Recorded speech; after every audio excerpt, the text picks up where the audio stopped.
Cerita pertama. Kartika dan Alex. Hari itu hari Rabu. Kartika Indraswari duduk di bangku di lobi kantor pelayanan terpadu satu pintu, PTSP, di Jakarta Selatan, menggenggam erat kartu keluarga di tangannya. Ia datang bukan untuk mengurus perceraian. Ia datang untuk mendapatkan surat keterangan bahwa adik laki-lakinya belum menikah. Namun, baru 10 menit yang lalu, di dekat tempat sampah di ruang tunggu, ia memungut sebuah tiket elektronik pesawat yang sudah diremas. Di tiket itu tertulis, Helena Wulandari, Singapura, Soekarno-Hatta, GA 900, tanggalnya adalah kemarin. Suaminya, Alex Prawiroharjo, minggu lalu hari Jumat pamit pergi dinas ke Bandung selama 3 hari, hari ini ia seharusnya sudah kembali. Di balik tiket itu, ada sebaris tulisan tangan, tintanya luntur. Alex, kunci apartemen di tempat biasa ya, tulisan tangannya perempuan. Kartika menatap kata-kata itu tanpa menangis. Ia hanya mengeluarkan ponselnya dan membuka WhatsApp. Obrolan dengan Alex. Pesan terakhir dikirim kemarin pukul 11 malam. Masih rapat, kamu tidur duluan saja. Ia tidak membalas pesan itu. Sekarang, ia melipat tiket itu, memasukkannya ke dalam tas, dan bangkit dari tempat duduknya, berjalan menuju pintu keluar. Seorang petugas memanggil, Ibu Kartika Indraswari, loket nomor 3, apakah ada di tempat? Tapi ia tidak menoleh. Ketika Kartika tiba di rumah, ayah dan ibu mertuanya sedang menonton TV di ruang keluarga. Ibu mertuanya, Ibu Santi, duduk meringkuk di sofa sambil mengupas jeruk. Di TV, sebuah sinetron dramatis sedang diputar. Ayah mertuanya, Bapak Victor, sedang merokok di balkon. Abunya jatuh ke dalam pot bunga. Tika, kata Ibu Santi, bahkan tanpa mengangkat kepala. Mama hari ini masak sop buntut, nanti jangan lupa makan. Kamu harus banyak makan sup, bagus untuk kehamilan. Gerakan Kartika yang sedang melepas sepatu di lorong terhenti. Pembicaraan tentang kehamilan sudah ia dengar selama 3 tahun. 3 tahun usia pernikahannya. Ibu mertuanya terus mendesaknya selama 3 tahun. Setiap kali, hal yang sama. Makan sup yang banyak, jangan pulang malam-malam. Mama kemarin ke orang pintar, katanya bulan Maret tahun depan itu waktu yang bagus. Seolah-olah melahirkan anak adalah tanggung jawab Kartika semata. Ma, Tika mau tanya sesuatu, kata Kartika, mendekati sofa. Suaranya tenang. Baru saat itulah Ibu Santi menatapnya. Ada apa? Waktu Alex berangkat Jumat lalu, dia bilang mau dinas kemana?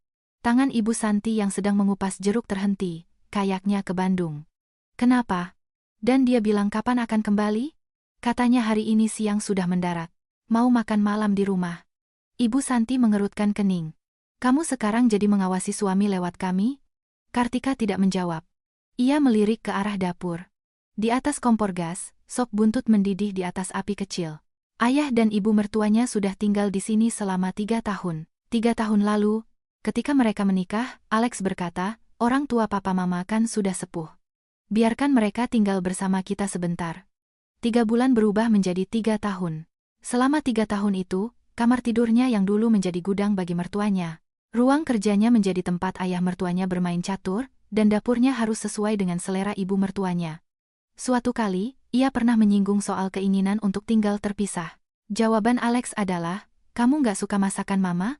Atau papa mengganggumu istirahat?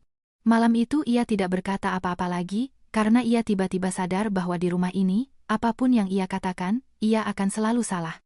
Tika, kamu bertengkar dengan Alex? Ibu Santi berdiri. Pertengkaran suami istri itu biasa. Suami sibuk di kantor, jangan terlalu sering diganggu. Aku tidak mengganggunya.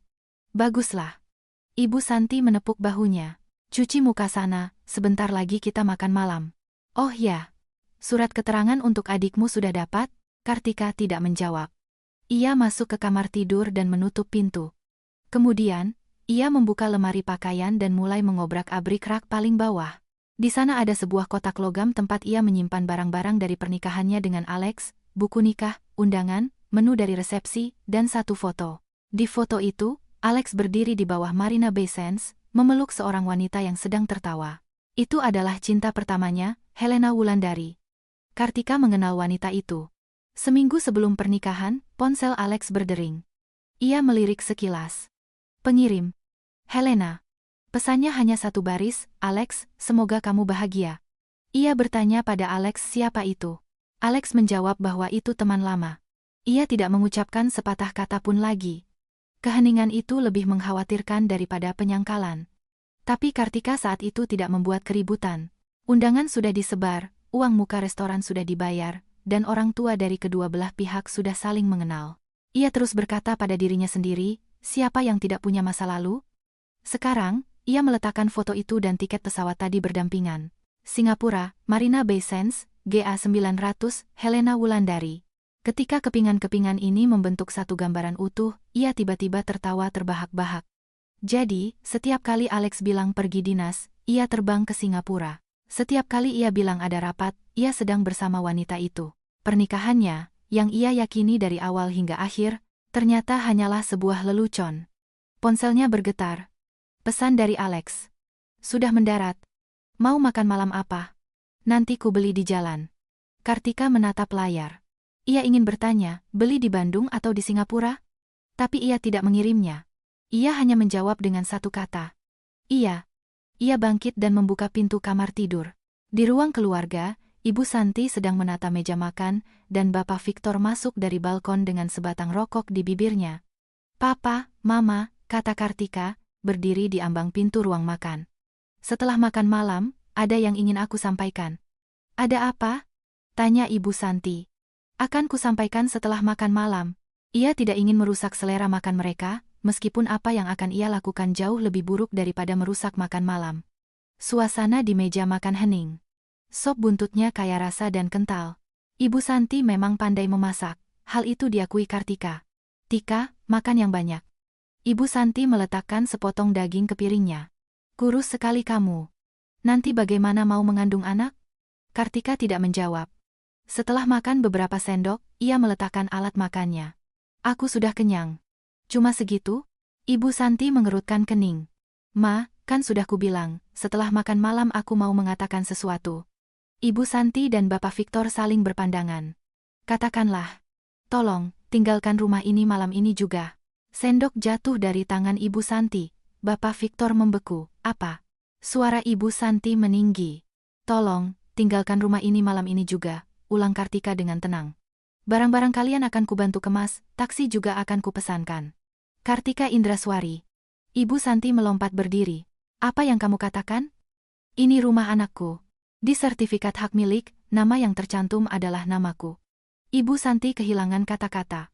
Rumah ini memang milik Kartika. 3 tahun lalu, saat mereka menikah, orang tuanya memberikan uang muka dan apartemen itu didaftarkan atas namanya. Cicilan KPA-nya juga ia yang bayar. Uang Alex setiap bulan masuk ke rekening ibu mertuanya, Ibu Santi, sebesar 25 juta rupiah sebagai bantuan biaya rumah tangga. Kemana sisa uangnya dihabiskan, Kartika tidak tahu. Kamu mengusir kami. Bapak Victor juga berdiri. Alex tahu soal ini? Dia akan segera tahu. Kartika masuk ke kamar mertuanya, membuka lemari, dan mulai mengeluarkan pakaian. Gerakannya cepat, tanpa emosi. Ibu Santi mengikutinya dengan panik, berteriak, "Kamu sudah gila? Anakku bahkan belum pulang, dan kamu mengusir kami." "Mama, tenanglah." Kartika memasukkan pakaian ke dalam koper. "Putra Mama akan kembali malam ini. Telepon dia, minta dia menjemput kalian.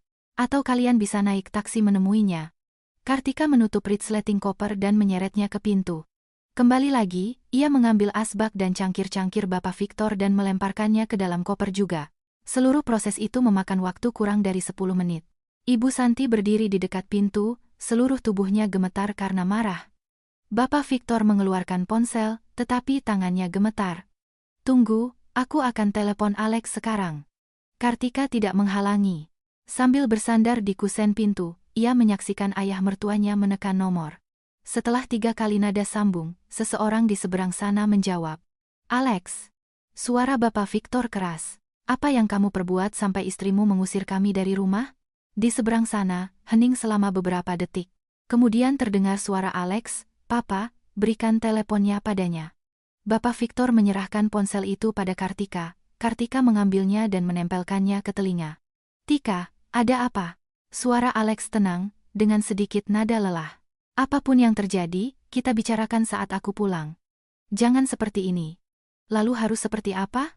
Kenapa kamu mengusir orang tuaku?" "Karena aku tidak ingin mereka berada di rumah ini lagi. Itu alasannya." "Itu hasilnya," kata Kartika. "Alasannya? Kamu tahu betul." Di seberang sana, keheningan kembali menyelimuti selama beberapa detik. Aku tidak tahu, kata Alex.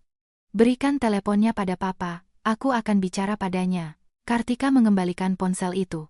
Bapak Victor mengambilnya dan, dengan suara pelan, pergi berbicara di balkon. Ibu Santi berdiri di tengah ruang keluarga. Matanya memerah. Tika, bagaimana perlakuanku padamu selama ini? Suara Ibu Santi bergetar. Aku memasak untukmu, mengerjakan semua pekerjaan rumah. Mama memang baik padaku, potong Kartika. Tapi putra mama tidak baik padaku. Apa yang Alex lakukan padamu? Dia tidak memberimu uang? Dia memberiku uang. Lalu kenapa? Mama, jangan bertanya. Kartika tidak ingin menjelaskan. Menjelaskan terlalu melelahkan. Ia tidak mungkin berkata, putra mama setiap kali pergi dinas, bertemu dengan cinta pertamanya. Jika ia mengatakan itu, Ibu Santi tetap tidak akan percaya dan pasti akan menjawab, itu kan masa lalu. Laki-laki kalau bekerja, macam-macam bisa terjadi. Jangan terlalu picik. Karena itu, ia memilih diam. Bapak Victor, setelah selesai berbicara di balkon, kembali. Wajahnya muram. Tika, Alex memintamu untuk tenang, kata Bapak Victor. Dia bilang akan kembali malam ini dan berbicara denganmu. Tidak ada yang perlu dibicarakan. Kartika mendorong koper ke dekat pintu. Pergilah. Nanti kalau Alex datang, suruh dia datang bicara padaku. Pak, taksinya sudah datang. Kartika membuka pintu, dan benar saja, sebuah taksi online sudah menunggu di depan lift. Ia baru saja memesannya melalui aplikasi. Ibu Santi menatapnya, beberapa kali membuka dan menutup mulut, tetapi akhirnya tidak mengatakan apa-apa. Bapak Victor mengambil koper dan, sambil memapah Ibu Santi, masuk ke dalam lift. Saat pintu lift tertutup, Ibu Santi akhirnya menangis tersedu-sedu. Kenapa aku harus mengalami ini? Kartika berdiri di depan pintu dan melihat angka-angka di panel lift berubah dari lantai 10 ke lantai 1, kemudian ia menutup pintu. Rumah itu tiba-tiba menjadi sunyi. Di meja ruang keluarga, tersisa kulit jeruk yang dikupas Ibu Santi. Di dapur, sop buntut masih mendidih di atas kompor. Di TV, sinetron terus berlanjut. Kartika berjalan ke sofa, duduk, dan mematikan TV dengan remote. Kemudian ia mengeluarkan ponsel dan mengirim pesan ke Alex. Malam ini jangan pulang. Setelah mengirimnya, ia merasa ada yang salah. Rumah ini adalah rumahnya. Mengapa Alex tidak boleh pulang? Ia menghapus pesan itu dan mengirim yang baru. Pulanglah malam ini. Kita perlu bicara. Alex menjawab seketika. Iya. Kartika menatap kata iya itu. 3 tahun lalu, ketika ia bertanya, maukah kamu menikah denganku? Alex menjawab dengan satu kata yang sama, tanpa satu titik pun. Saat itu, ia mengira itu adalah keseriusan. Sekarang, ia merasa itu adalah ketidakpedulian. Dari awal hingga akhir, seluruh reaksinya terhadapnya hanyalah iya. Bukan ya, sayang. Oke, dan tentu saja bukan aku cinta kamu. Pukul 8 malam, ketika Alex tiba di rumah, Kartika sedang duduk di sofa ruang keluarga. Di depannya tergeletak tiket pesawat dan foto tadi. Alex masuk tanpa melepas sepatu dan meletakkan kopernya di dekat pintu. Ia masih mengenakan setelan bisnis. Dasi dilonggarkan setengah. Orang tua? Tanyanya. Sudah pergi. Kamu benar-benar mengusir mereka? Aku menyuruh mereka untuk tinggal terpisah sementara. Alex mendekati meja kopi dan melihat benda-benda yang tergeletak di atasnya. Ia melihat tiket itu dan melihat foto itu. Ekspresi wajahnya tidak berubah. Kartika menatapnya, mencoba menangkap sedikit pun rasa malu atau bersalah, tetapi tidak menemukan apa-apa. Ia menatap benda-benda itu seolah-olah itu hanya selembar kertas biasa dan sebuah foto. Kamu menggeledah barang-barangku? Tanyanya. Tiket itu kutemukan di PTSP, kata Kartika. Dan foto itu memang sudah ada di sini. Lupa? Di hari pernikahan, kamu sendiri yang meletakkannya di dalam kotak. Alex terdiam selama beberapa detik, lalu duduk di sofa di seberangnya. Meja kopi memisahkan mereka, seolah-olah mereka sedang bernegosiasi. Apa yang ingin kamu bicarakan? Tanyanya.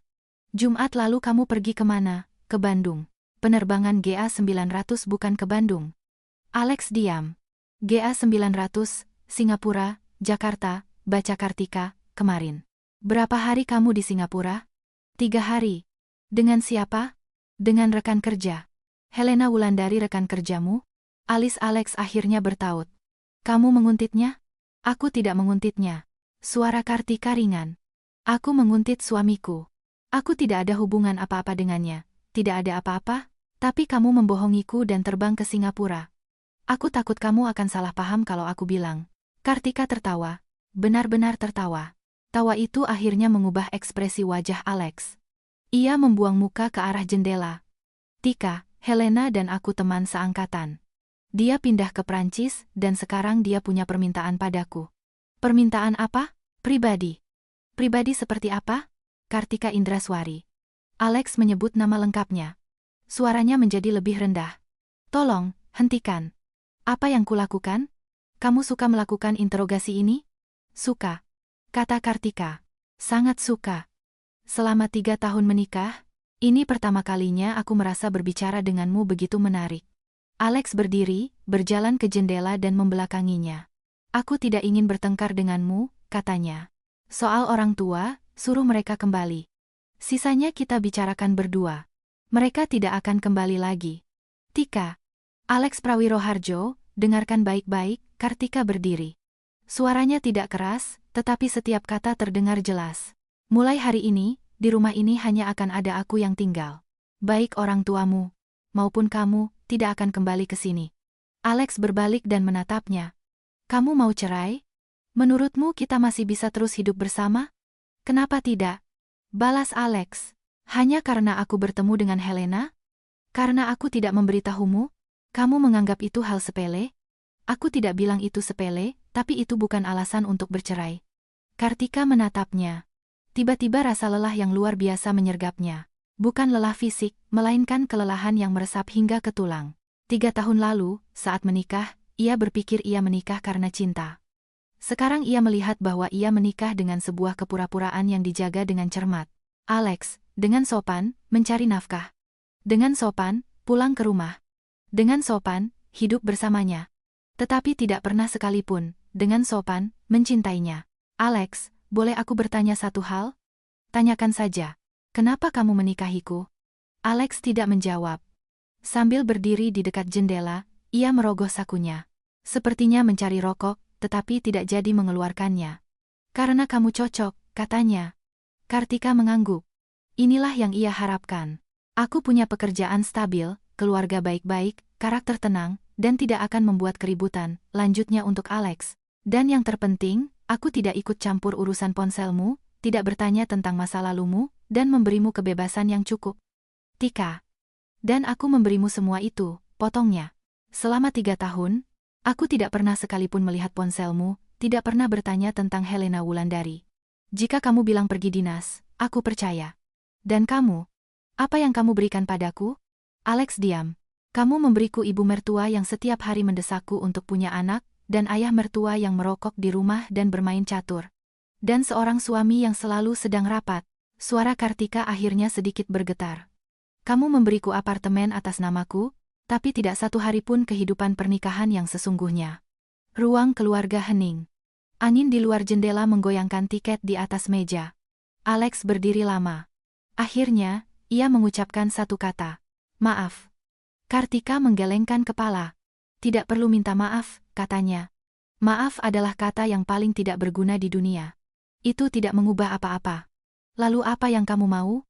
Aku mau kamu mengatakan yang sebenarnya. Kebenaran apa? Kamu dan Helena Wulandari. Apa hubungan kalian sebenarnya? Alex terdiam lama. Begitu lama sehingga Kartika mengira ia tidak akan menjawab. Lalu ia mulai berbicara. Dia cinta pertamaku, katanya. Kami pacaran selama 4 tahun, dari semester 3 kuliah sampai lulus S2. Lalu dia pergi sekolah ke luar negeri. Kenapa kamu tidak ikut dengannya? Keluargaku saat itu sedang ada masalah. Ayahku sakit, aku tidak bisa pergi. Kartika menunggu ia melanjutkan, tetapi ia berhenti. Dan kalian putus, katanya. Jadi kenapa dia mencarimu sekarang? Alex kembali terdiam. Kali ini keheningannya lebih lama lagi. Kartika tiba-tiba tidak ingin mendengar. Ia takut mendengar jawabannya, tetapi ia harus. Dia bercerai, kata Alex.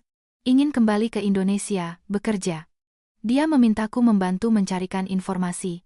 Apakah ada lowongan yang bagus? Dan karena itu kamu terbang ke Singapura untuk menemuinya? Aku terbang bukan untuk bertemu. Aku ada pertemuan proyek di sana. Sekalian bertemu? Kartika tersenyum pahit. Alex, kamu tahu apa masalah terbesarmu? Dia diam. Kamu selalu membenarkan tindakanmu, katanya. Terbang ke Singapura karena proyek, bertemu dengannya sekalian. Menikahiku karena aku cocok, bukan karena tidak cinta. Menyembunyikannya dariku karena takut aku salah paham, bukan karena ada yang disembunyikan. Ia mendekatinya dan, sambil mengangkat kepala, menatap matanya. Tapi, tahu tidak? Semua sekalian dan takut salah paham itu hanya menunjukkan satu hal. Aku tidak penting bagimu. Tatapan Alex akhirnya goyah. Ia mengulurkan tangan untuk menyentuh bahunya. Kartika mundur selangkah. Jangan sentuh, katanya. Mulai hari ini, kamu tidur di kamar tamu. Aku di kamar utama. Besok kita bicarakan surat-surat cerai. Aku tidak akan bercerai. Itu bukan keputusanmu. Tika. Pergi. Kartika masuk ke kamar tidur dan menutup pintu. Sambil bersandar di pintu, ia perlahan-lahan merosot ke lantai. Akhirnya, air mata mengalir, tetapi ia tidak menangis keras-keras. Ia tidak ingin Alex mendengarnya menangis. Di ruang keluarga terdengar langkah kaki, sangat ringan, seolah-olah Alex ragu, mengetuk pintu atau tidak. Akhirnya, langkah kaki itu menjauh, dan terdengar suara pintu kamar tamu ditutup. Kartika mengeluarkan ponsel dan membuka obrolan dengan adik laki-lakinya, Dimas Irawan. Ia mengirim pesan. Dimas, besok temani aku ke pengacara? Dimas langsung menjawab, Kak, ada apa? Kartika, setelah berpikir, mengirim 2 kata. Mau cerai, di seberang sana hening selama semenit. Kemudian dari Dimas datang pesan suara, Kartika memutarnya, dan terdengar suara tenang adiknya. Kak, jangan takut, aku ada di sini. Kartika membalikkan ponselnya. Sambil memeluk lutut, ia menenggelamkan wajahnya. Sepanjang malam, hujan mulai turun di luar jendela. Tetesan air menghantam kaca dengan keras. Kartika tidak tidur. Ia mendengar pintu kamar tamu terbuka, langkah kaki menuju ruang keluarga dan berhenti.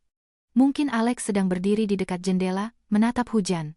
Tak lama kemudian, dari balkon terdengar suara korek api. Ia merokok sebatang, lalu sebatang lagi. Pukul 2 dini hari, hujan semakin deras. Layar ponsel Kartika menyala. Pesan dari Alex, orang tuaku tidak menginap di rumah kakakku kan? Telepon mereka tidak aktif, Kartika tidak menjawab. Ia mencari nomor ibu mertuanya, Ibu Santi, dan menelepon. Ponselnya mati. Nomor ayah mertuanya juga. Setelah berpikir, ia mengirim pesan ke Dimas. Orang tua Alex tidak meneleponmu kan? Dimas menjawab, tidak. Kenapa? Mereka tidak ada. Maksudnya tidak ada? Aku menyuruh mereka pergi, dan sekarang ponsel mereka tidak aktif. Dari Dimas datang pesan suara, suaranya cemas. Kak, bagaimana bisa kamu mengusir mereka tengah malam? Di luar hujan deras begitu. Kartika tidak menjawab. Sesaat, ia merasa telah bertindak terlalu kejam. Tapi kemudian ia teringat tiket itu dan tulisan. Kunci di tempat biasa ya? Ia berkata pada dirinya sendiri. Tidak kejam. Sama sekali tidak. Suara hujan di luar jendela semakin kencang. Tiba-tiba dari ruang keluarga terdengar suara Alex. Ada nada cemas di dalamnya. Papa, kalian di mana? Mama, kenapa tidak angkat telepon? Kartika bangkit dan membuka pintu kamar tidur. Alex berdiri di tengah ruang keluarga, menempelkan ponsel ke telinga. Wajahnya sangat pucat, jangan bergerak, tetap di situ. Aku akan segera ke sana, katanya. Pesan taksi, cari tempat untuk berteduh dari hujan sementara. Ia mengakhiri panggilan dan menatap Kartika. Tatapannya penuh celaan. Orang tuaku berdiri selama 2 jam di depan lobi apartemenmu, katanya. Sekarang kamu puas? Kartika, tanpa berkata apa-apa, mengambil kunci dan berjalan menuju pintu keluar. Mau kemana? Alex menghalangi jalannya. Menjemput mereka. Tidak perlu. Alex menepis tangannya. Aku akan membawa mereka ke hotel. Mulai hari ini, mereka tidak akan tinggal di rumah ini lagi. Kata-kata rumah ini diucapkannya dengan penekanan khusus. Kartika melihatnya mengenakan sepatu, membuka pintu, dan pergi. Saat pintu tertutup, ia mendengarnya bergumam. Kartika Indraswari, kejam sekali kamu. Ia berdiri di lorong, menatap pintu yang tertutup, dan tiba-tiba tertawa. Jika ia benar-benar kejam, ia tidak akan membiarkan orang tuanya tinggal di rumah ini selama 3 tahun. Jika ia benar-benar kejam, ia tidak akan menahan omelan ibu mertuanya setiap bulan tentang kehamilan. Jika ia benar-benar kejam, ia tidak akan sendirian di rumah kosong ini setiap kali Alex pergi dinas. Ia baru menjadi kejam hari ini. Ia baru tidak mau bersabar lagi hari ini. Pukul 3 dini hari, hujan masih terus mengguyur. Kartika berdiri di balkon dan melihat sebuah taksi berhenti di pintu masuk kompleks apartemen. Alex, sambil memegang payung, membantu Ibu Santi masuk ke mobil. Bapak Victor dengan koper mengikuti di belakang mereka. Ketika ketiganya sudah masuk, taksi itu pun pergi. Lampu belakangnya perlahan-lahan larut dalam hujan. Kartika tiba-tiba teringat, hari ini adalah ulang tahun pernikahan mereka yang ketiga. Pagi harinya, ia sengaja berdandan, berpikir bahwa malam nanti, saat Alex pulang, setidaknya mereka akan makan malam bersama. Sekarang, makanannya sudah dingin, dan orang-orangnya telah pergi. Keesokan harinya pukul 9 pagi, Kartika bertemu dengan seorang pengacara di sebuah firma hukum di kawasan SCBD.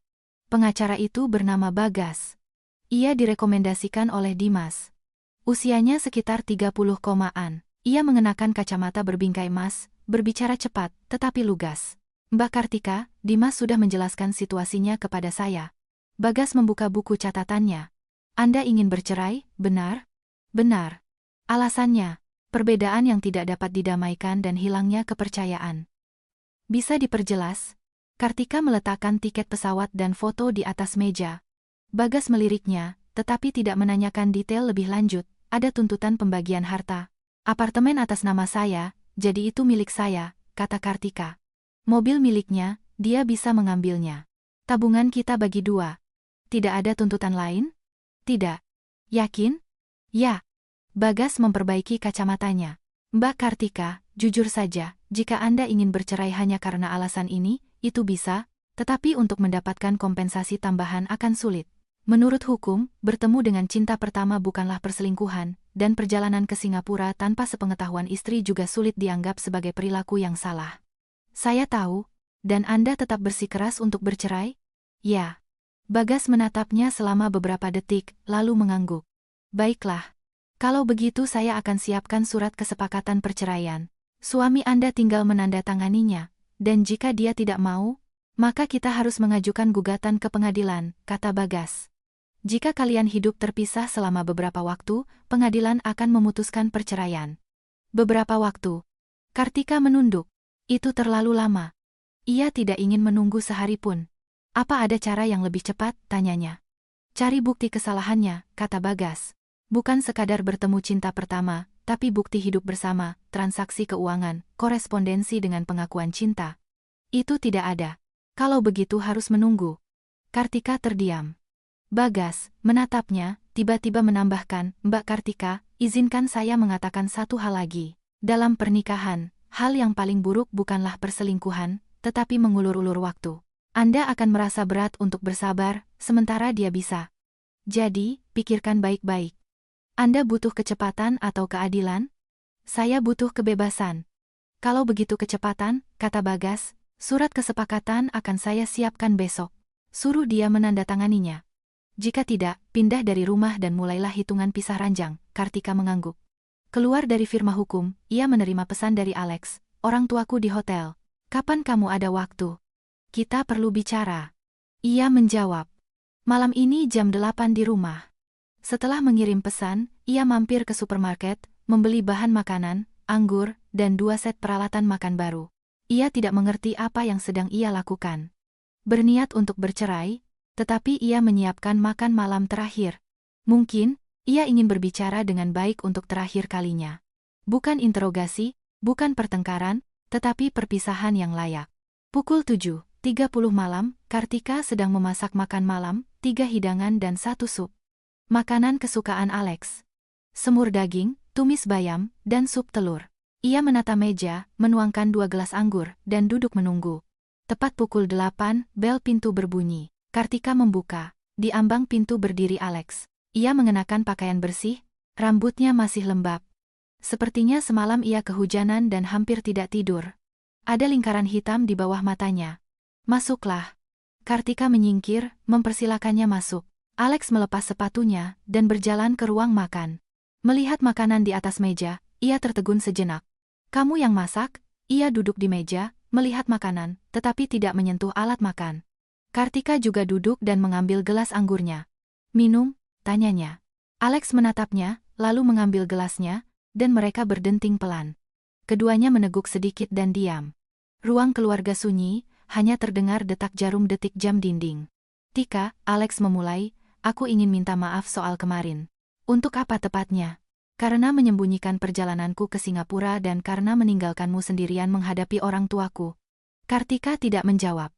Tapi kamu juga seharusnya tidak mengusir mereka tengah malam. Alex mengganti topik. Di luar hujan, mereka sudah tidak muda lagi. Jadi aku yang salah? Aku tidak bilang kamu yang salah. Tapi ada cara lain. Cara apa? Kartika meletakkan gelasnya. Kalau aku meminta mereka pindah di depanmu, apa kamu akan setuju? Alex diam.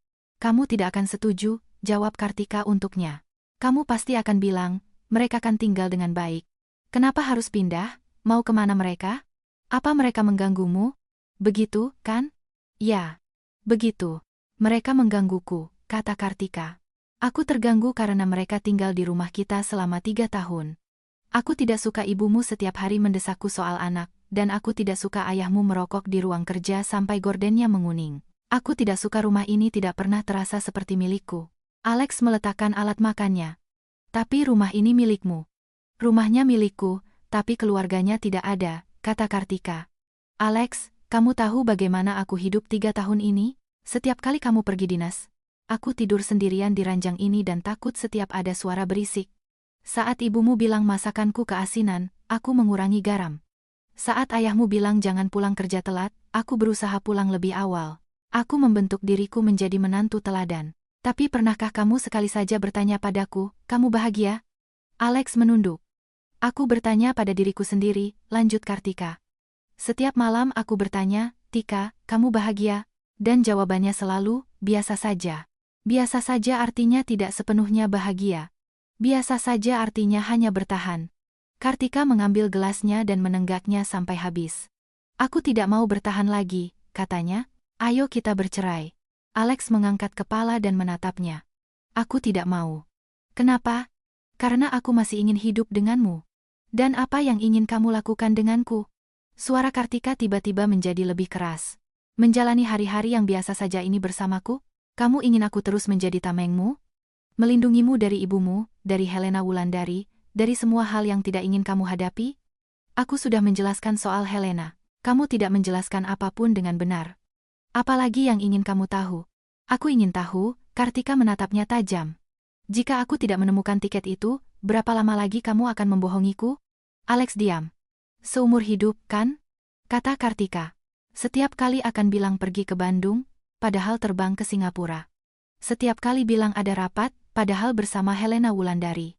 Kamu berencana membohongiku seumur hidup? Aku tidak berencana membohongimu. Tidak berencana, tapi kamu melakukannya. Kartika berdiri. Alex, kamu tahu apa yang paling menyakitiku? Bukan karena kamu bertemu Helena Wulandari, tapi karena kamu bisa saja mengatakan yang sebenarnya, tetapi kamu memilih berbohong. Karena kamu sama sekali tidak mempercayaiku. Tidak percaya aku akan menerima. Tidak percaya aku akan mengerti. Kamu memperlakukanku seperti anak kecil yang harus dilindungi, tapi sepertinya kamu lupa bahwa aku adalah istrimu. Alex juga berdiri. Aku tidak pernah menganggapmu seperti anak kecil. Lalu seperti apa? Aku menganggapmu sebagai... Ia berhenti. Kartika menunggu apa yang akan ia katakan selanjutnya, tetapi Alex tidak bisa mengucapkannya. Ia tiba-tiba mengerti. Alex bahkan tidak bisa mengucapkan kata istri, karena di hatinya, istrinya adalah Helena Wulandari, dan ia hanyalah pasangan secara hukum. Cukup. Kartika menggelengkan kepala. Jangan katakan. Aku sudah meminta pengacara menyusun surat kesepakatan. Besok akan kutunjukkan padamu. Jika setuju, tanda tangani. Jika tidak, kita akan ke pengadilan. Ia hendak pergi. Alex tiba-tiba meraih pergelangan tangannya. Tika, beri aku satu kesempatan lagi. Kartika melihat tangannya. Jari-jarinya dingin dan gemetar halus. Ia belum pernah melihat Alex seperti ini. Alex selalu tenang, terkendali, tidak tergoyahkan. Tapi sekarang ia memohon padanya. Beri aku 3 bulan, katanya. Dalam 3 bulan, aku akan selesaikan semuanya. Orang tua akan pindah. Dan soal Helena akan kujelaskan semuanya dengan jujur. Kita mulai dari awal lagi. Kartika melepaskan tangannya. Alex, kamu tahu kenapa pernikahan bisa mati? Tanyanya. Bukan karena satu perselingkuhan atau pertengkaran, tapi karena kekecewaan yang menumpuk. Pada suatu titik, ada titik di mana tidak bisa kembali lagi. Bagiku, momen itu datang kemarin, saat aku melihat tiket itu. Pergilah, katanya. Besok aku akan kirim surat kesepakatan lewat pengacara. Ia masuk ke kamar tidur dan menutup pintu. Kali ini ia tidak menangis, hanya berdiri di dekat jendela dan menatap lampu-lampu di bawah. Hujan telah berhenti, tetapi aspal masih basah. Cahaya lampu terpantul di genangan air, pecah menjadi ribuan keping. Ponselnya bergetar. Pesan dari adiknya, Dimas. Kak, pengacara bilang suratnya sudah siap. Besok dikirim. Ia menjawab. Iya. Satu pesan lagi. Kak, kamu sudah yakin? Iya, setelah berpikir, menulis 3 kata. Ya, sudah kupikirkan.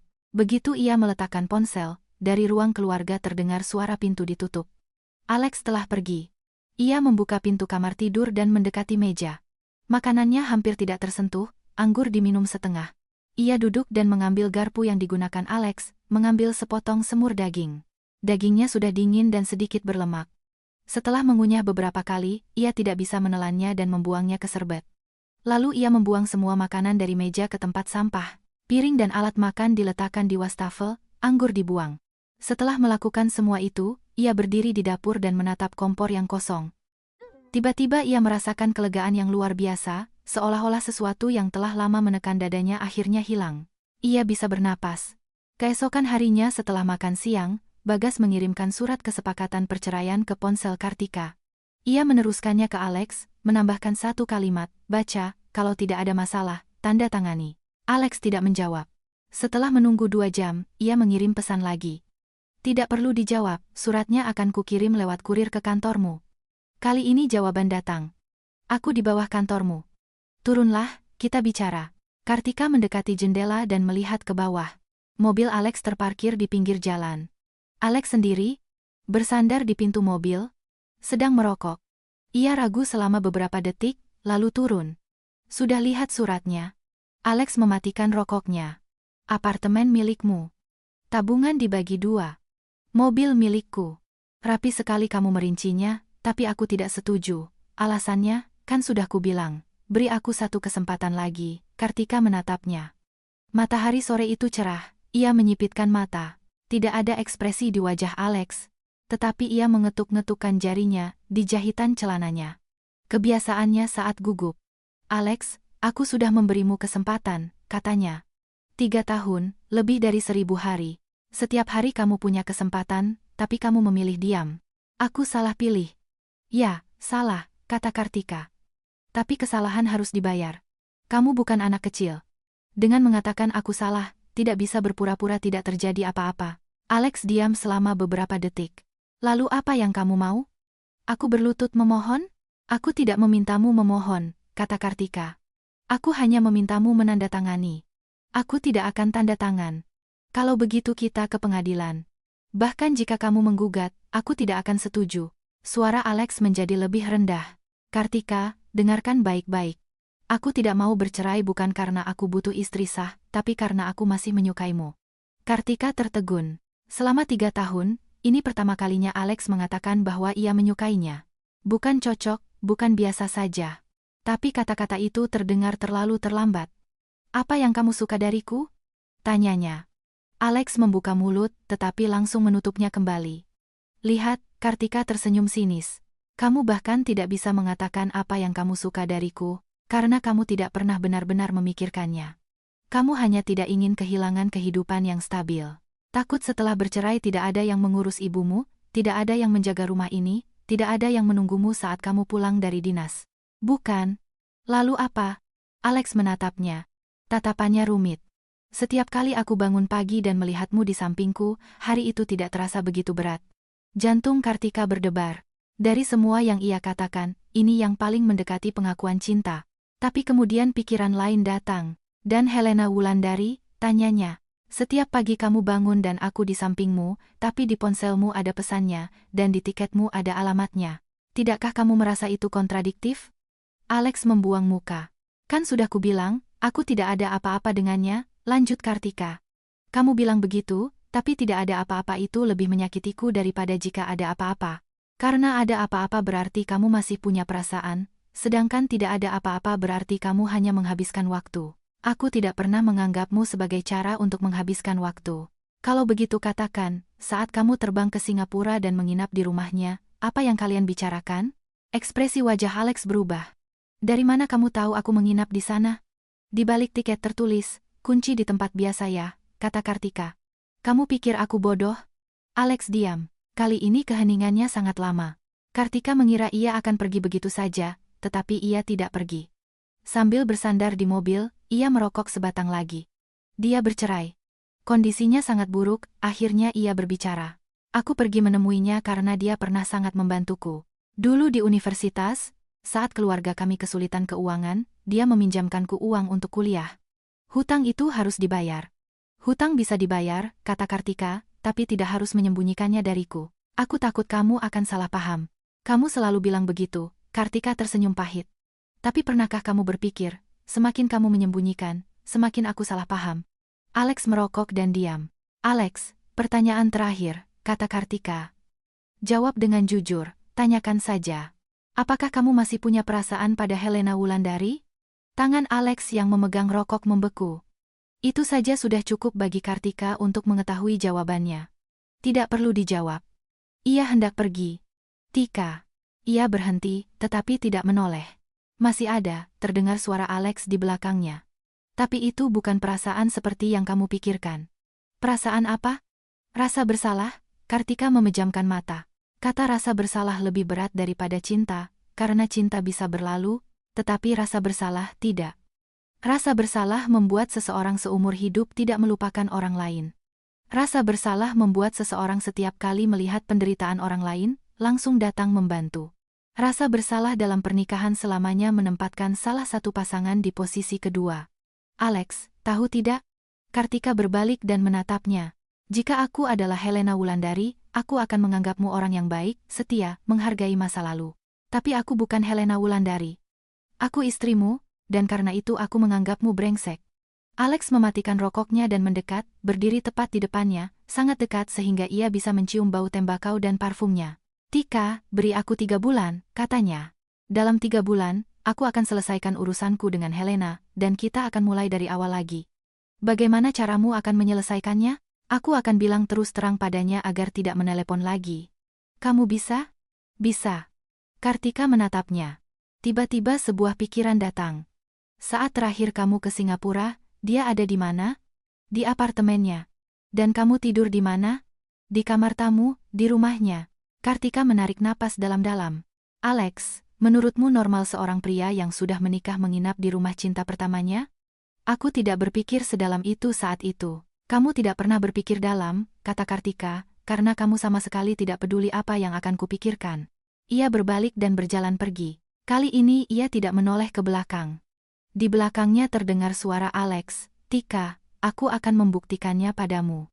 Ia tidak menghiraukan dan masuk ke lobi gedung kantor. Baru saat itulah air mata mengalir, bukan karena sedih, tetapi karena marah. Marah karena Alex bisa saja berbuat lebih baik, tetapi memilih cara yang paling menyakitkan. Marah karena ia tahu itu akan menyakitinya, tetapi tetap melakukannya. Marah pada dirinya sendiri karena meskipun seharusnya membencinya, hatinya goyah oleh kata-katanya. Setiap kali aku melihatmu di pagi hari itu tidak terasa begitu berat. Lift datang. Ia masuk dan menekan tombol lantai tujuannya. Saat pintu tertutup, ia melihat Alex masih menatapnya. Ada sesuatu dalam tatapannya yang tidak bisa ia mengerti. Selama seminggu berikutnya, Kartika tidak bertemu Alex, tetapi ia setiap hari mengirim pesan. Selamat pagi. Sudah siang. Jangan lupa makan siang. Selamat malam. Tidak lebih. Seolah-olah sedang absen.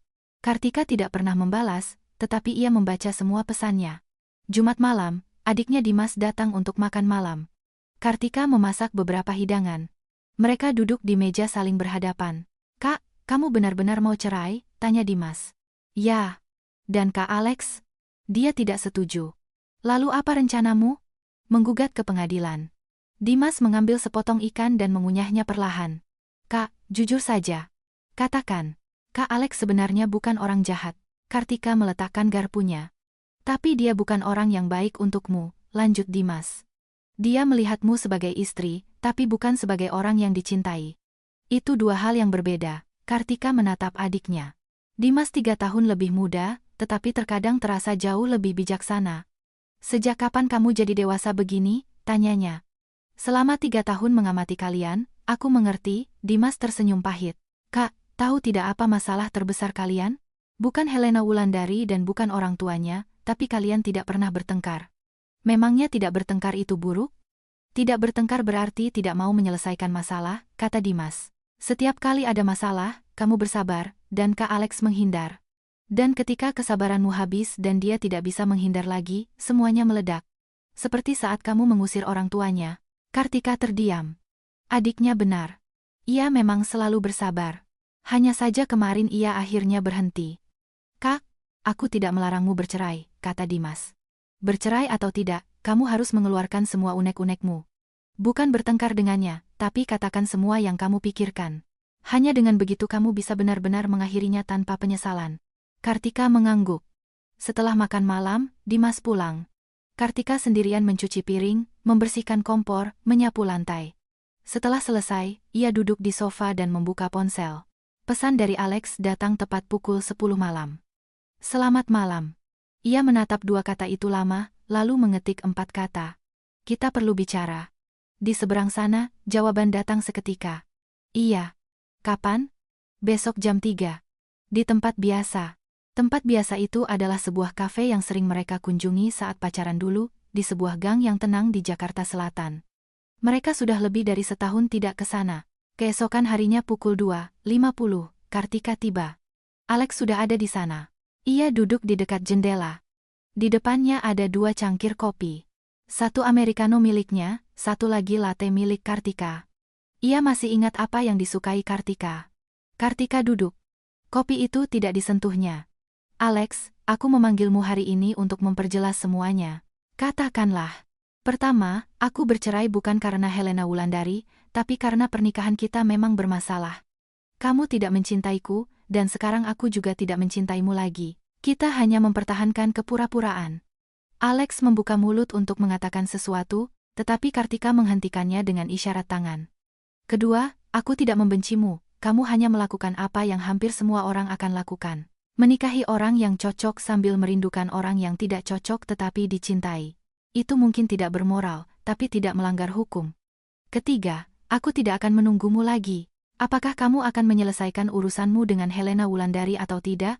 Apakah kamu akan berubah atau tidak? Aku tidak akan menunggu. Aku sudah menunggu selama 3 tahun. Cukup. Setelah selesai, ia mengambil cangkirnya dan meneguk sedikit. Kopinya sudah dingin dan pahit. Alex menatapnya dan terdiam lama. Sudah selesai? Tanyanya. Ya. Kalau begitu, sekarang giliranku. Kartika meletakkan cangkirnya. Pertama, aku tidak mencintaimu. Suara Alex jelas. Aku hanya tidak tahu cara mencintai.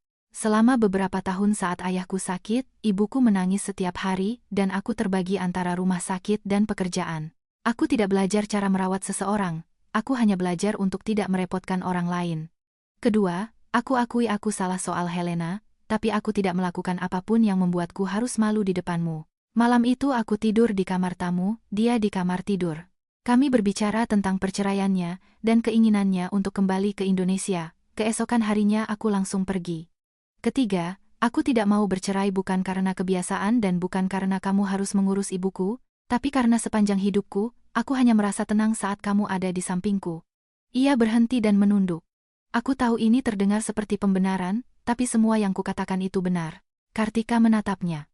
Jari-jarinya kembali mengetuk-ngetuk jahitan celananya. Gugup.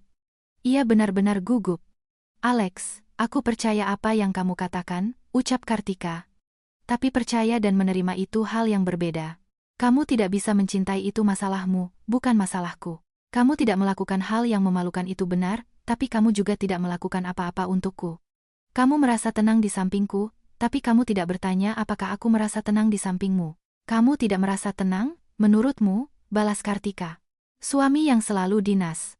Suami yang selalu membela ibunya. Suami yang di hatinya selalu ada cinta pertama. Menurutmu, apa aku merasa tenang? Alex diam. Jadi, hentikan. Kartika berdiri.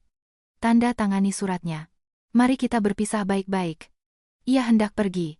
Kartika, ia berhenti. Jika aku menyerahkan sahamku di perusahaan kepadamu, memberikanmu apartemen dan semua tabungan, jika aku pergi tanpa membawa apa-apa, maukah kamu memberiku satu kesempatan lagi? Kartika berbalik.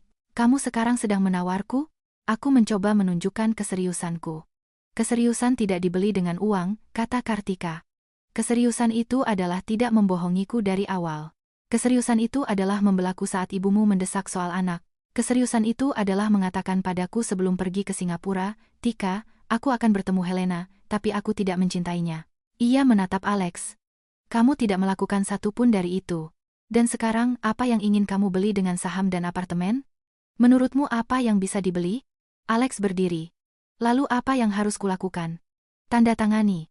Selain itu, Kartika menarik napas dalam-dalam. Kalau begitu jawab satu pertanyaan. Tanyakan saja. Pernahkah kamu mencintaiku? Sekalipun? Sesaat, kafe itu sunyi. Sinar matahari dari jendela jatuh ke wajah Alex. Ekspresi wajahnya tenang, tetapi sudut matanya memerah. Pernah, katanya. Dan sekarang pun masih. Kartika menatapnya. Ia mencoba mencari tanda-tanda kebohongan di matanya, tetapi tidak menemukan. Matanya sejernih 3 tahun lalu, saat ia melamarnya. Tapi cintamu terlalu ringan, kata Kartika. Lebih ringan dari rasa bersalahmu pada Helena. Lebih ringan dari satu kata ibumu, lebih ringan dari pekerjaanmu. Cintamu hanyalah bagian kecil dari hidupmu. Sedangkan aku butuh segalanya.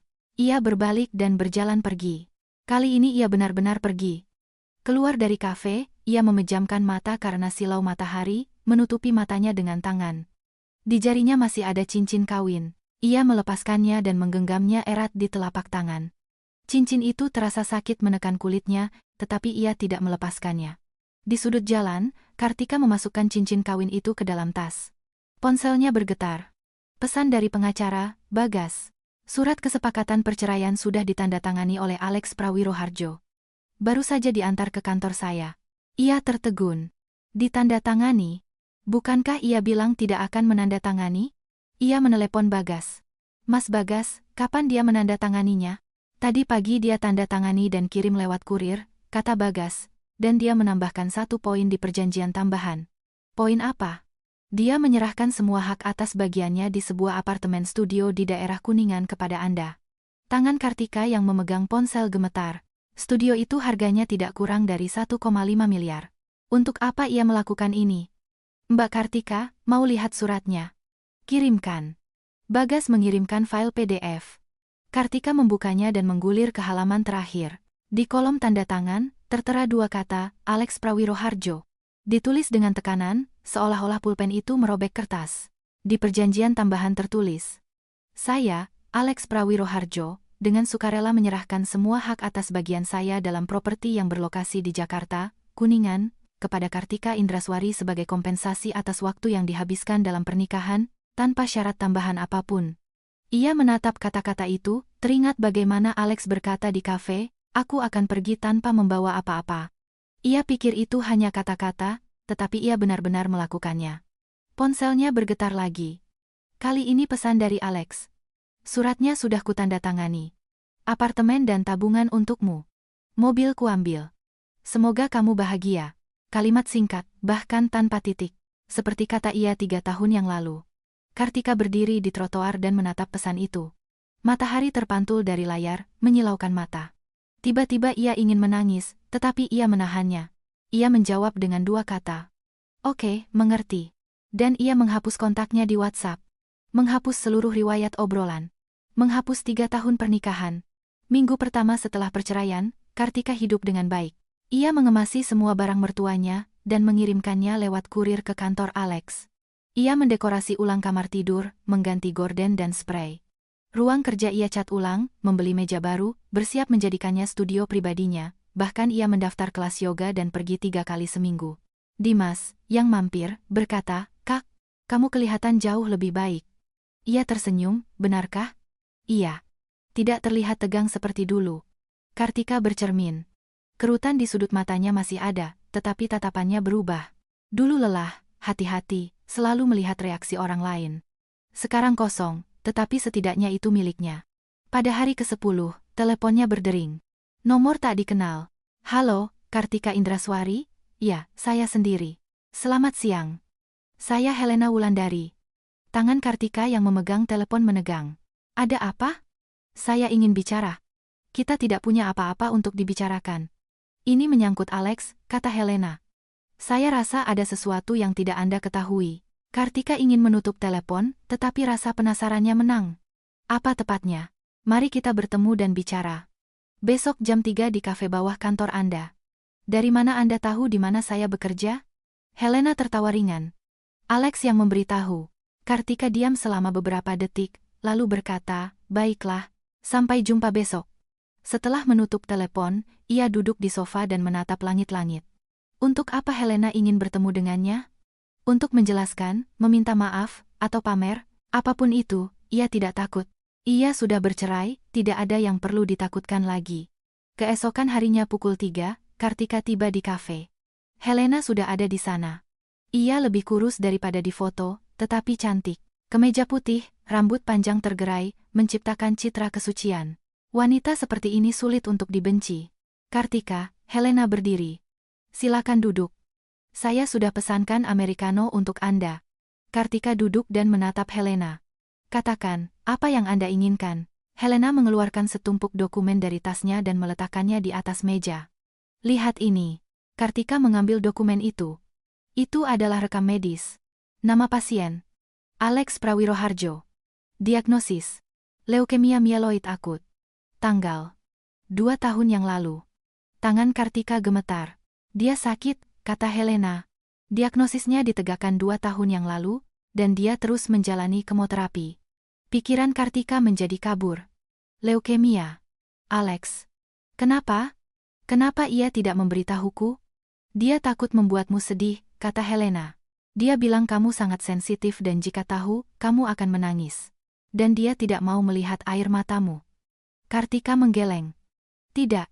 2 tahun lalu dia baik-baik saja. Dia sering pergi dinas. Setiap kali dia bilang pergi dinas, dia pergi untuk kemoterapi, potong Helena, bukan menemuiku. Kartika membeku. Dan Singapura? Itu bulan lalu, kata Helena. Kemoterapinya kurang efektif, dan dokter menyarankan pengobatan di luar negeri. Aku mencarikannya klinik di Prancis. Kenapa dia tidak memberitahuku? Dia takut kamu tidak akan kuat, kata Helena. Dia bilang, dia berencana memberitahumu saat kondisinya sudah stabil.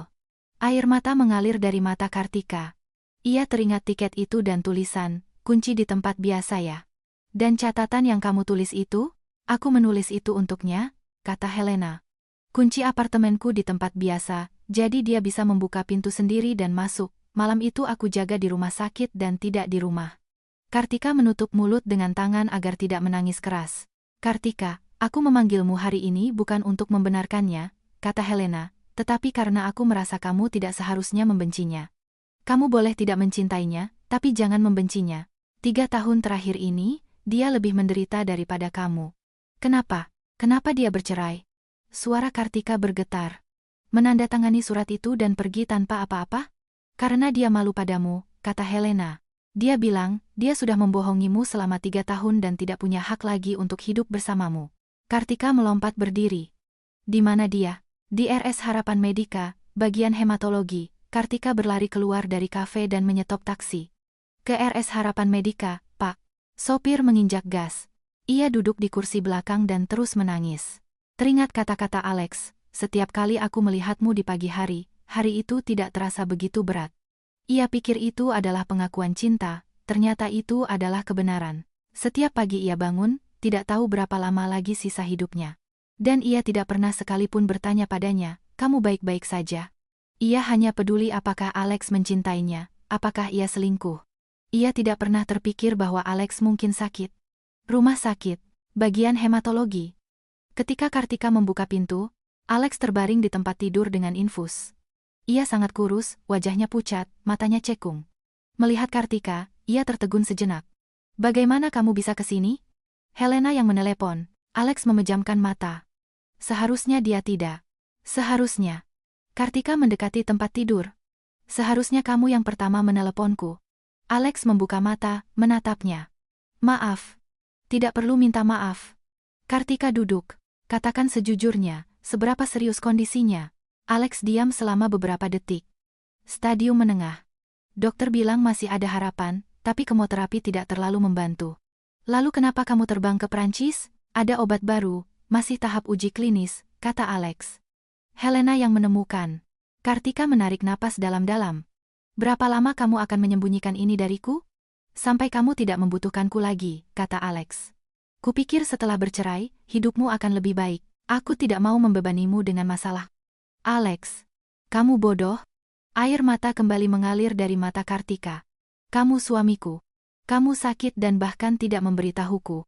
Berpikir aku akan lebih baik, kita sudah bercerai. Bahkan jika sudah bercerai, aku masih bisa mengkhawatirkanmu. Tapi aku tidak mau kamu khawatir, suara Alex pelan. Tika, aku sudah membohongimu selama 3 tahun.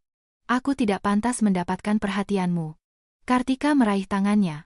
Tangannya dingin, tulangnya menonjol. Ia semakin kurus sejak pertemuan terakhir mereka. Alex, dengarkan baik-baik, katanya. Surat kesepakatan cerai itu belum kumasukkan ke catatan sipil. Dan aku bisa saja tidak memasukkannya. Alex menatapnya. Kenapa? Kenapa kamu melakukan ini? Karena aku belum memutuskan, mau bercerai atau tidak. Dulu aku tidak tahu kamu sakit, potong Kartika.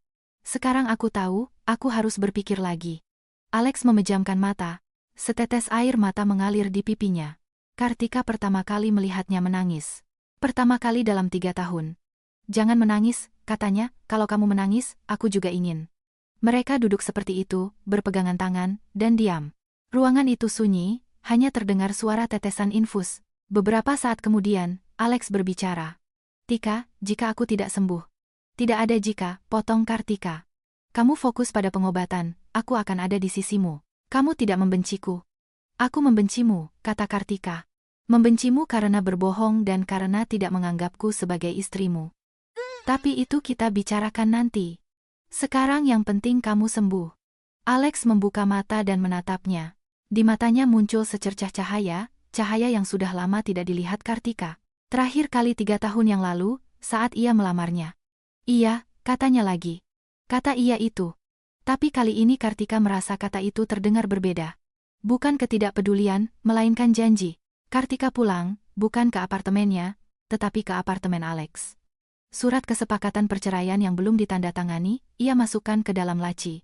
Setiap hari ia pergi ke rumah sakit, menemaninya saat infus, berbicara, ikut ke pemeriksaan. Dokter bilang itu tidak perlu, ada perawat. Tapi ia menjawab, saya bukan perawat, saya istri. Ayah dan ibu mertuanya pun datang.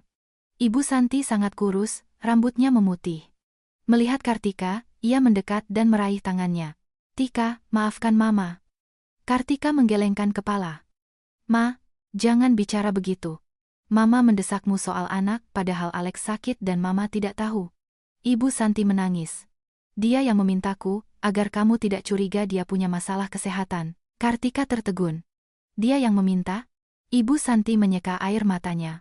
Dia bilang, mungkin dia tidak akan pernah bisa memberimu anak, jadi dia memintaku untuk mendesakmu, agar semua kesalahan dilimpahkan padaku, agar kamu tidak curiga ada yang salah dengannya. Kartika berdiri di depan pintu kamar dan menatap Alex yang sedang tidur. Air mata mengalir. Betapa banyak hal yang ditanggung pria ini sendirian, secara rahasia darinya. Ia tidak memberitahu tentang penyakitnya, tentang kemungkinan tidak bisa punya anak, dan melimpahkannya pada ibunya. Ia terbang ke Paris untuk berobat, mengatakan itu adalah perjalanan dinas. Semua penderitaan ia tanggung sendiri, berusaha hanya menunjukkan wajah tenang padanya. Dan ia sibuk mencari tahu apakah Alex mencintainya, apakah ada Helena Wulandari di hatinya. Ia tidak pernah berpikir bahwa Alex mungkin tidak punya kekuatan untuk mencintai. Ma, masuklah ke dalam, temani Alex, kata Kartika.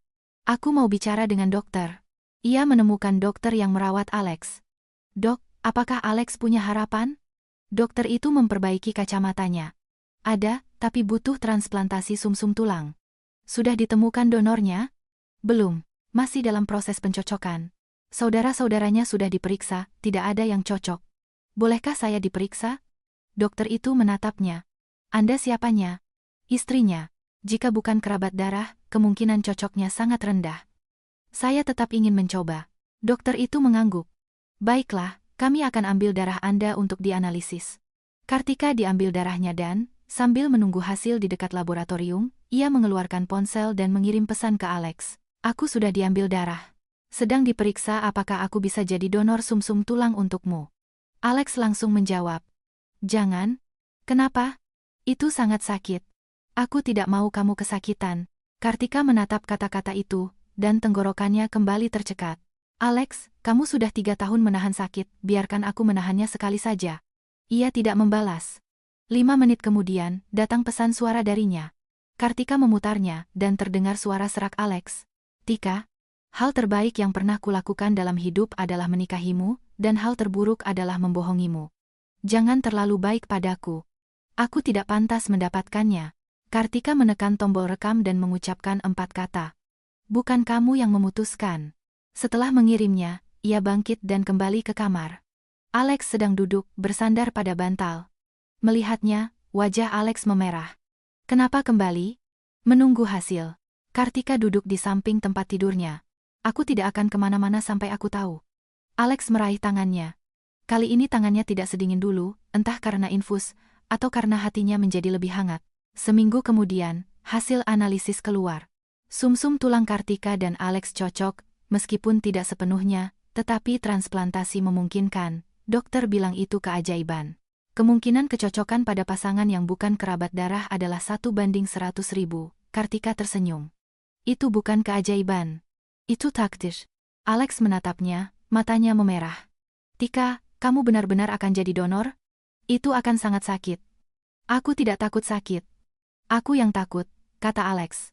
Takut kamu kesakitan. Kartika meraih tangannya. Alex, tahu tidak? Selama 3 tahun terakhir, yang paling aku takuti bukanlah kamu tidak mencintaiku, tapi suatu hari kamu tiba-tiba menghilang, dan aku bahkan tidak tahu kenapa. Sekarang aku tahu, dan aku tidak akan membiarkanmu menghilang. Alex memejamkan mata. Air mata kembali mengalir, kali ini ia tidak menyekanya. Kartika mengulurkan tangan dan menyeka air matanya. Jangan menangis. Laki-laki dewasa kok menangis terus, aku tidak menangis. Alex membuang muka. Masa tidak, matamu berkeringat. Alex akhirnya tersenyum. Senyum santai seperti itu belum pernah dilihat Kartika selama 3 tahun. Tanpa beban, tanpa rahasia. Hanya senyum murni. Tika? Ya? Kalau aku sembuh, kita menikah lagi ya? Iya. Kartika menatapnya. Kali ini aku tidak akan berbohong, kata Alex. Dan tidak akan menyembunyikan apapun, semua akan kuceritakan. Termasuk soal Helena. Soal Helena? Ya, kata Alex. Semua yang terjadi dengannya. Semua yang ingin kamu tahu, akan kuceritakan. Kartika menggelengkan kepala. Tidak, aku tidak mau tahu. Kenapa? Karena itu tidak penting lagi bagiku, kata Kartika. Dulu penting. Kupikir dia ancaman, tapi sekarang aku tahu, dia adalah masa lalumu, sedangkan aku butuh masa kini dan masa depanmu. Alex mengambil tangannya dan menempelkannya ke dadanya. Akan kuberikan, katanya, masa kini, dan masa depan, semuanya akan kuberikan. Operasi dijadwalkan 3 bulan lagi. Selama 3 bulan itu, kondisi Alex kadang membaik, kadang memburuk. Ia sangat mual karena kemoterapi. Rambutnya rontok semua, tetapi setiap kali melihat Kartika, ia tersenyum. Kartika mengundurkan diri dari pekerjaannya dan sepenuhnya mengabdikan diri untuk merawatnya. Mertuanya pulang ke kampung halaman agar tidak mengganggu. Helena kembali ke Prancis. Sebelum berangkat, ia sekali mampir ke rumah sakit untuk menjenguk Alex. Kartika menunggu di koridor, tidak masuk. Ketika Helena keluar, matanya merah. Terima kasih, katanya pada Kartika. Untuk apa? Karena merawatnya. Dia suamiku. Sudah kewajibanku merawatnya. Helena mengangguk. Kartika. Dia orang yang baik, hanya saja tidak pandai mengungkapkan perasaannya. Aku tahu. Kalau begitu aku pergi. Semoga kalian bahagia. Helena berbalik dan berjalan pergi. Kartika melihatnya pergi dan tiba-tiba memanggil. Helena. Ia berbalik.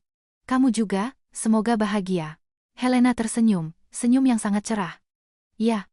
Di hari operasi, Kartika berbaring di tempat tidur lain. Sebelum dibius, ia mengirim pesan ke Alex.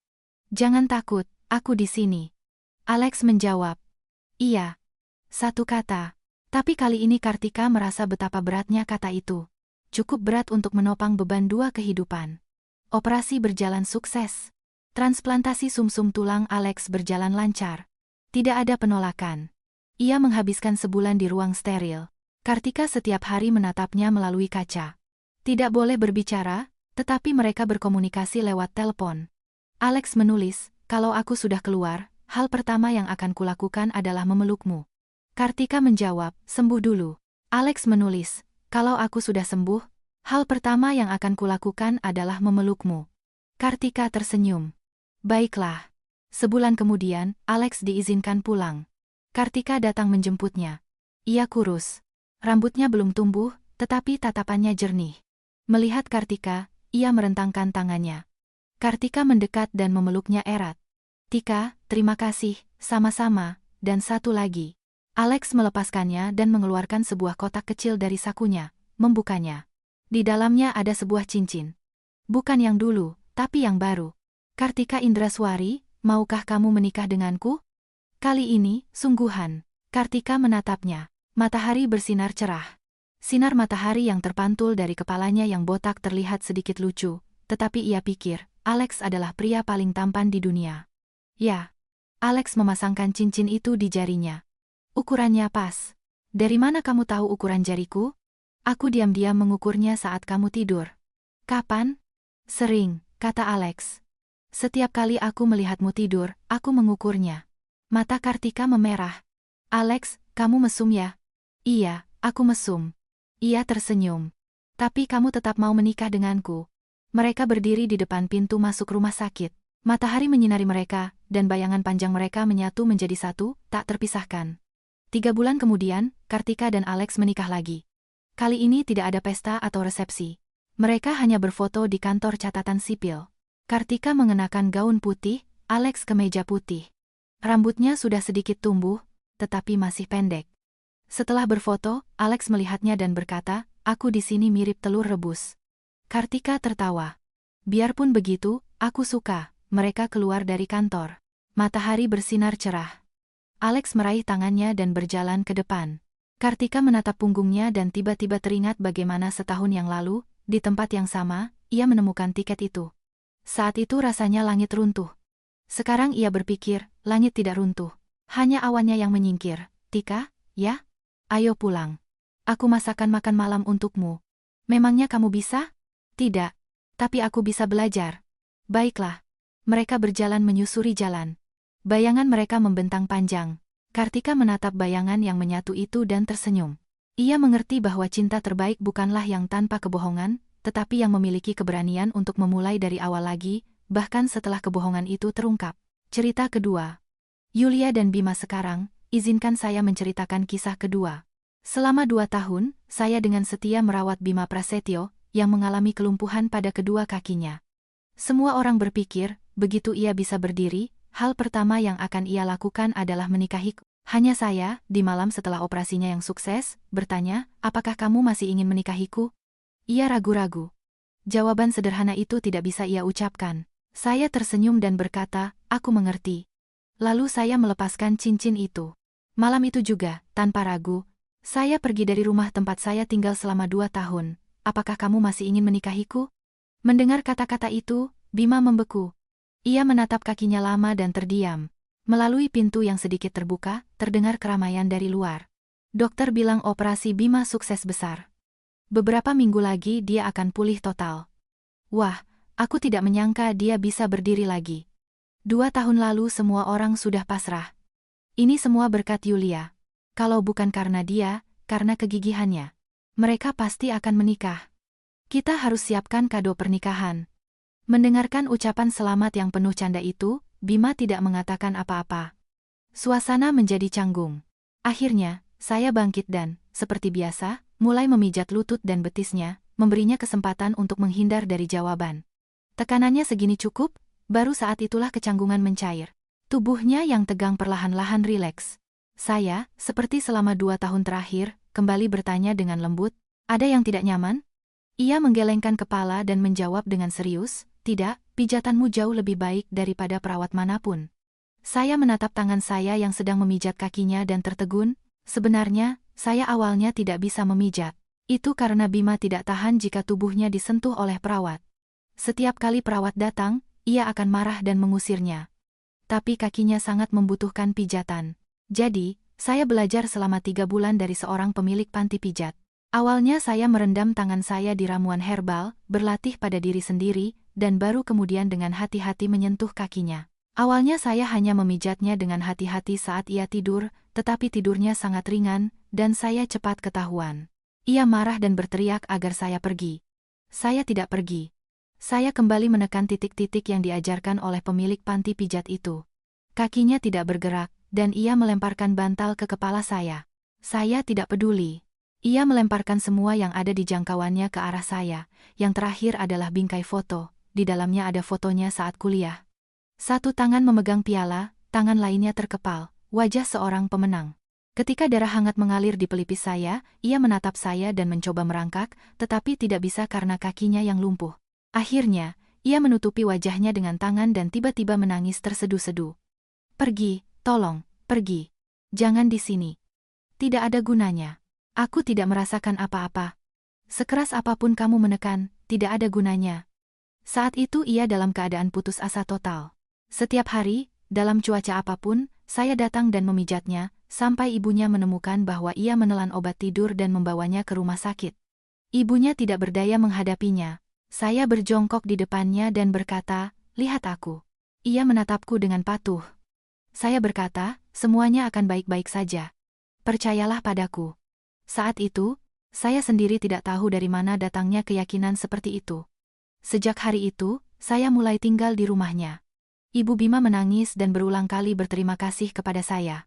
"Untung ada kamu." Ia tidak bisa menyelesaikan kalimatnya. Saya tahu apa yang ingin ia katakan. Jadi saya berkata, selama Bima tidak mengusirku, aku akan ada di sini. Tapi sebenarnya, bahkan jika ia mengusirku, saya tidak akan pergi. Ketika pijatan lagi-lagi tidak membuahkan hasil, ia murka. "Pergi. Semua pergi." Saat itu ia sudah di kursi roda. Seluruh kamar tidurnya berantakan dengan barang-barang yang ia lempar. Tapi untungnya, ia mulai melempar barang-barang menjauh dari saya. Saya menunggu sampai amarahnya reda, mendekat, dan berkata lagi, "Bima, percayalah padaku." Kata-kata itu saya ulangi selama 2 tahun. Perlahan-lahan, kakinya mulai merasakan tekanan, dan kemudian ia bisa melakukan gerakan sederhana.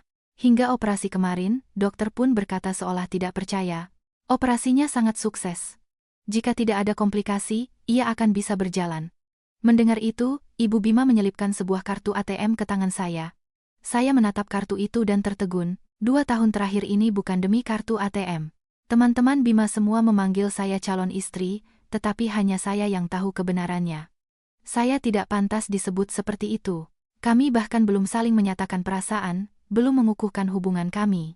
Tapi untungnya, Bima pernah berkata padaku, "Yulia, begitu kakiku sembuh, kita langsung menikah." Itu terjadi saat pengobatan pertamanya. Ketika dokter dengan halus menyatakan penyesalannya, saya membawanya pulang, dan begitu masuk, ia hancur. Pria yang selalu berada di puncak tiba-tiba jatuh ke dasar. Siapapun akan sulit menerimanya. Saya memeluknya erat. Ia menggigit bahu saya begitu dalam dan kuat, hingga bekas lukanya masih ada sampai sekarang. Ia sadar saat melihat darah dan buru-buru meminta maaf. "Maaf, maaf." Setelah saya selesai mengobati luka dan, seperti biasa, mulai memijat betisnya, ia mengucapkan kata-kata itu. Tidak, ia menanyakan sesuatu yang lain. "Yulia Santoso, apa kamu jatuh cinta padaku?" Saya tidak membenarkan atau menyangkal, hanya menatapnya dan berkata, "Iya." Hanya setelah melihatku, ia mengatakan akan menikahiku. Tapi semua yang kulakukan bukan untuk ditukar. Aku hanya berharap ia merasakan hal yang sama. Aku berdoa agar suatu hari ia juga akan mencintaiku. Saat ini, saya, seperti biasa, berdiri, menuangkan minyak urut ke telapak tangan, menggosoknya agar hangat, dan menempelkannya ke betisnya. Saya tahu ia menatapku lama. Di atasku terdengar suaranya, "Yulia, kamu tidak perlu melakukan ini." Tangan saya terhenti, tetapi saya melanjutkan pijatan. Saya mengangkat kepala dan, tanpa menyerah, bertanya lagi, "Bima, apakah kamu masih ingin menikahiku?" Ia tidak bisa mengucapkan sepatah kata pun, bibirnya terkatup rapat. Saya hanya bisa menertawakan kebodohan saya sendiri. Tapi cincin di jari manis saya, ia yang memasangkannya. Saya telah jatuh cinta padanya selama bertahun-tahun. Bagaimana mungkin saya tidak memendam harapan bodoh? Saya bangkit dan pergi mencuci minyak urut dari tangan saya. Cincin di jari manis menusuk hati. Dari balik pintu, ia berbicara, "Yulia, kamu sudah seperti adikku sendiri." Air mata jatuh ke dalam air. Saya cepat-cepat menyekanya. "Jangan bicara seperti itu terlalu kejam bagiku." Ketika saya keluar dari kamar mandi, ruang keluarga masih ramai. Saya menunduk, menatap mata Bima, dan dengan susah payah melepaskan cincin itu. Sebenarnya ukurannya tidak pas, 1 nomor lebih kecil. Entah karena ia tidak teliti atau cincin itu bukan untuk saya, tapi saya tahu itu lebih kecil satu nomor, tetap memaksakannya masuk. Jari saya terasa sakit. Hanya saja dulu saya bisa menipu diri sendiri bahwa semua cincin memang seperti itu. Ketika saya benar-benar melepaskan cincin itu, jari saya terasa lega. Saya menyesal tidak melepaskannya lebih awal. Bima membuang muka. Saya menyodorkan cincin itu padanya. Ambil. Di jari saya tertinggal bekas yang jelas. Saya menambahkan, ukurannya lebih kecil satu nomor. Ia ingin mengatakan sesuatu, tetapi saya melambaikan tangan, memutar kursi rodanya, dan membawanya keluar. Begitu kami keluar, teman-teman di ruang keluarga langsung mengerumuni kami. Apa yang kalian bisikkan di dalam? Kami tidak boleh dengar. Tenang, hari ini kami tidak akan menggodamu. Nanti di pernikahan saja. Kami sebentar lagi pulang kok. Teman-teman Bima, seperti dirinya, sopan dan bijaksana. Mengingat Bima baru saja menjalani operasi, semua membawa jus buah dan makanan ringan. Seseorang bertanya pada Bima, "Bim, kalau sudah sembuh, kita kembali lagi ya, main surfing?" Bima menjawab seperti biasa. Ia tidak lagi bereaksi berlebihan saat ada yang membahas surfing atau basket. Temannya menoleh padaku dan berkata, "Yulia, kamu ikut juga ya? Bima yang traktir tiket, kamu pasti suka." Bima mengangkat kepala, menatapku, dan melempar pertanyaan itu kepadaku. Aku ditolak 2 kali berturut-turut. Seberapapun tak malunya aku punya harga diri. Aku berkata, "Kalian saja yang pergi." Tetapi Bima tiba-tiba berbicara, "Kamu boleh ikut, lagi pula aku sudah menganggapmu adik." Mendengar kata-kata itu, semua terdiam sejenak. Temannya tertawa dan memukul kepalanya. "Bim, kamu bercanda ya?" Seketika teman-teman yang lain mencoba mencairkan suasana. Kakinya baru sembuh, otaknya jadi geser. "Yulia, jangan didengarkan." Pembicaraan itu ditutupi dengan tawa dan canda. Tapi Bima, dari awal hingga akhir, tidak mengucapkan sepatah kata pun. Saya teringat teman saya, saat melihat cincin di jari saya, bertanya, "Yul, kamu yakin? Mereka itu orang dari dunia yang berbeda. Kalau kakinya sembuh, apa dia benar-benar akan menikahimu?" Saat itu saya tidak berani mengucapkan jawabannya. Dan sekarang pun tidak berani. Bima telah memberiku jawaban. Tidak. Suasana pesta meriah. Musik pelan diputar. Semua mengenang masa lalu. Saya menunduk dan mulai mencari Bali di internet. Tempat yang sangat terkenal. Saya tidak mengerti sepatah kata pun dari apa yang mereka bicarakan. Baru saat itulah saya samar-samar mengerti maksud teman saya saat berkata orang dari dunia yang berbeda. Saya bangkit. Tatapan Bima langsung tertuju padaku. Saya kembali ke kamar tidur saya. Meskipun itu kamar saya, sebenarnya semua barang dibeli oleh Ibu Bima. Saya menelepon wanita yang 2 tahun lalu menangis dan berterima kasih kepada saya. Sambil menggosok jari, saya bertanya, "Tante, kartu ATM itu?"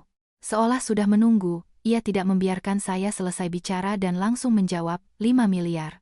"Pakai saja sesukamu." Terima kasih sudah merawat Bima selama 2 tahun. Saya menarik napas dalam-dalam dan menjawab, "Ya." Tidak banyak yang harus dikemas. Saya membuang sedikit barang saya ke tempat sampah dan, dengan kartu itu, pergi dari rumah. Saat melewati ruang keluarga, teman Bima bertanya, "Yulia, mau kemana malam-malam begini?" Saya tidak ingin mempermalukan Bima, jadi saya tersenyum dan berkata, "Lapar, mau makan bubur ayam." Mereka menawarkan untuk memesan lewat aplikasi, tetapi saya menolak. Ongkos kirimnya bisa puluhan ribu. Sayang. Bima sepertinya mengerti sesuatu dan menatapku tanpa berkedip. Saya melambaikan tangan pada semua orang di rumah. Aku pergi dulu. Sepanjang malam, dengan satu kartu ATM, saya pergi dari rumah tempat saya tinggal selama 2 tahun. Saya tidak rugi. Saya mencari sebuah losmen. Saya tidak perlu lagi terus-menerus mengawasi Bima, takut ia akan mengalami gangguan saraf di malam hari. Tubuh saya tiba-tiba rileks, dan rasanya aneh. Saya bahkan tidak bisa tidur, jadi saya mengambil segelas air dan dari balkon menatap bintang-bintang yang sedikit. Ketika suasana sekitar menjadi sunyi, saya mulai mendengar diri saya sendiri. Saya pikir, saya akan sedih atau merasa tersinggung, tapi tidak. Saya hanya menyentuh bekas merah dari cincin di jari manis saya dan berpikir, kapan bekas ini akan hilang? Malam itu saya hanya merasa anginnya sedikit sejuk, dan bintang di langit sedikit terang. Bima menelepon keesokan paginya. Saya menjawab, tetapi ia diam. Akhirnya saya yang memulai, "Ada apa?" Baru saat itulah ia berkata dengan hati-hati, "Yulia, aku mau sarapan lontong sayur." Setelah ia lumpuh, ia menolak makan. Saya sudah mencoba segalanya, tetapi ia mengatupkan bibirnya rapat-rapat dan tidak makan sedikit pun. Akhirnya, saat air mata saya jatuh ke lantai, saya memohon, makan sedikit saja, jangan tidak makan. Mungkin ia bosan dengan rengekanku, dan dengan kening berkerut, ia menggigit sepotong lontong. Ia tidak suka yang beli di luar, karena saya sudah belajar membuatnya. Tapi semua yang terjadi kemarin masih begitu segar. Keheningannya masih kuingat. Saya berkata dengan tenang, "Bima, aku sudah pergi." Di seberang sana, keheningan panjang menyelimuti. Saya juga tidak tahu harus berkata apa, dan langsung menutup telepon. Di kartu ATM itu ada jumlah yang luar biasa. Saya menghitung nolnya dan terkejut sendiri. Berapa kali pun saya hitung, saya tidak bisa percaya. Sambil menyimpan kartu itu dengan hati-hati, saya mengerti maksud teman saya saat berkata, "Kalian orang dari dunia yang berbeda." Memang, orang tua saya orang biasa. Mereka tahu saya merawat seorang pria lumpuh dan datang menjengukku. Saat itu, Ibu Bima menyambut mereka dengan sangat hormat, dan orang tua saya merasa canggung. Pulang ke rumah, mereka berkata padaku, "Nak, kamu pasti berat," tapi mereka tidak menghentikanku. Hanya melambaikan tangan dan berkata, "Tidak apa-apa, lakukan saja apa yang kamu anggap benar. Kalau ada apa-apa, pulanglah." Baru sekarang, setelah 2 tahun, saya samar-samar mengerti perilaku Ibu Bima. Makanan mahal itu bahkan mengejutkan Bima, apalagi 2 orang sederhana dari kampung. Sambutan mewah Ibu Bima sebenarnya adalah demonstrasi yang jelas kepada orang tua saya. Kita dari dunia yang berbeda. Dengan uang itu, saya membeli apartemen baru. Tidak ada 1 nol pun yang berkurang. Setelah itu saya sibuk dengan renovasi. Begitulah, dalam kesibukan, 2 minggu kemudian saya tanpa sengaja bertemu Bima di sebuah kafe dekat rumah saya. Ia didorong-dorong dan digoda oleh teman-temannya. "Bim, kalau kamu tidak membawa Yulia kembali, aku bukan temanmu lagi. Minta maaflah padanya. Siapa lagi yang bisa jadi istrimu selain Yulia? Aku hanya mengakuinya." Bima tidak keluar rumah selama 2 tahun, jadi kulitnya pucat. Di bawah sinar matahari, wajahnya bersinar. Mendengarkan godaan teman-temannya, ia sedikit mengangkat sudut bibirnya dan berkata dengan santai, "Kecuali kalau Yulia sekarang muncul di hadapanku." Kebetulan, saya duduk tepat di belakang mereka. Mendengar itu, saya secara naluriah bergeser. Tapi sesaat kemudian, teman saya yang baru keluar dari kafe dengan gembira memanggilku. "Yulia." Ia berlari dan berbagi denganku, "Hari ini ada kue kesukaanmu." Bima dan teman-temannya terdiam sejenak. Saya melihat mereka, mengikuti gerakan teman saya, menatap saya. Saat teman saya meletakkan kue di depan saya, ia, melihat ekspresi wajah saya, bertanya dengan heran, "Kamu kenapa?" Dari raut wajahku, ia secara naluriah menjadi tegang. Baru saat itulah saya sadar bahwa mereka tahu saya ada di sini, dan sedang menggodaku. Untuk apa aku merusak suasana hatiku karena mereka? Saya mengubah ekspresi wajah dan berkata, "Tidak apa-apa, duduklah. Kamu masih ingat aku suka kue ini." Dari situlah obrolan dimulai. Kami duduk begitu dekat sehingga saya tanpa sengaja mendengar percakapan di meja Bima. "Ini takdir. Bim, pergi minta maaf. Istri sebaik itu tidak akan kamu temukan lagi. Kubilang padamu, kalau kamu tidak membawanya kembali, kita bukan teman lagi." Semua suara itu familiar. Saat Bima lumpuh dan terbaring di tempat tidur, mereka semua bergantian datang menjenguknya. Di antara mereka ada seorang gadis yang jatuh cinta pada Bima. Saat ia masuk kamar untuk menemuinya, Bima sengaja menumpahkan air ke roknya. Hari itu panas, roknya tipis, dan karena air, langsung menjadi transparan. Gadis itu berdiri kebingungan. Saya memberinya selendang. Bima menatapnya dengan dingin dan tersenyum sinis. "Setelah ini, kamu masih mencintaiku?" Mata gadis itu memerah. Saya diam-diam menutup pintu.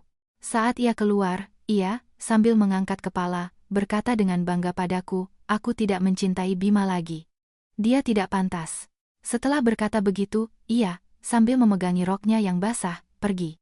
Di tengah jalan ia kembali, melihat saya sedang mengelap genangan air dari roknya di ruang tamu, dan berkata dengan canggung, "Tapi kamu benar-benar orang baik, terima kasih. Kamu juga, jangan cintai Bima. Dia tidak pantas untukmu." Setelah itu, ia cepat-cepat lari. Kemudian kami menjadi teman dan saling memberi hadiah di hari raya. Orang-orang di sekitar Bima tidak jahat. Saya termenung sambil mendengarkan teman saya. Ketika saya mendengar suara Bima, saya sadar ia berdiri di sampingku. Ia memanggil namaku, "Yulia." Saya secara naluriah mengangkat kepala. Ia mengerutkan kening. Melihatku, Ia sepertinya tiba-tiba tidak bisa mengucapkan apa yang akan ia katakan. Teman-teman di belakangnya semua menggoda. Bim, minta maaf, bawa Yulia kembali. Mendengar itu, Bima semakin mengerutkan kening, tapi saya tidak butuh permintaan maafnya lagi. Cinta itu sukarela. Lagi pula, bukankah aku sudah mengambil kartu ATM itu? Jumlah nolnya sampai sekarang belum kuhitung. Tidak bisa memiliki keduanya. Bima berdiri di hadapanku. Saya, melihat kebingungannya, berbicara, tidak perlu minta maaf. Tidak perlu. Mendengar itu, ia menarik napas lega.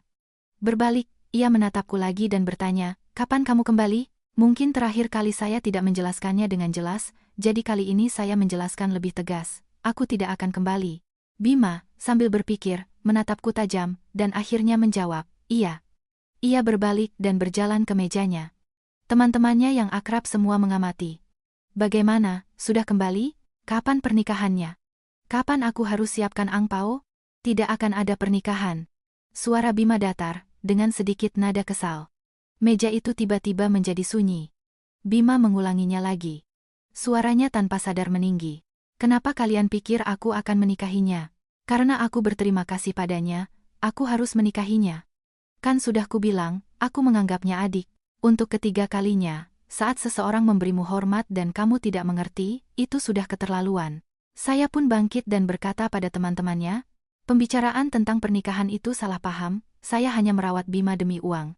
Bima mengangkat kepala dan menatapku tajam. Saya pun dengan berani membalas tatapannya. Melihat alisnya yang berkerut, saya berkata, dan tidak perlu menganggapku adik. Kita jadi orang asing saja.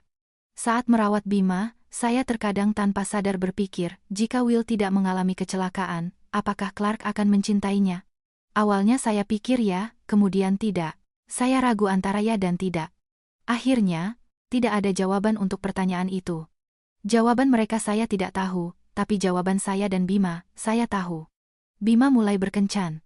Ia mengumumkannya dengan lantang di media sosial, dengan berani memperkenalkan gadis itu kepada teman-temannya. Jadi saya, bahkan tanpa ingin tahu.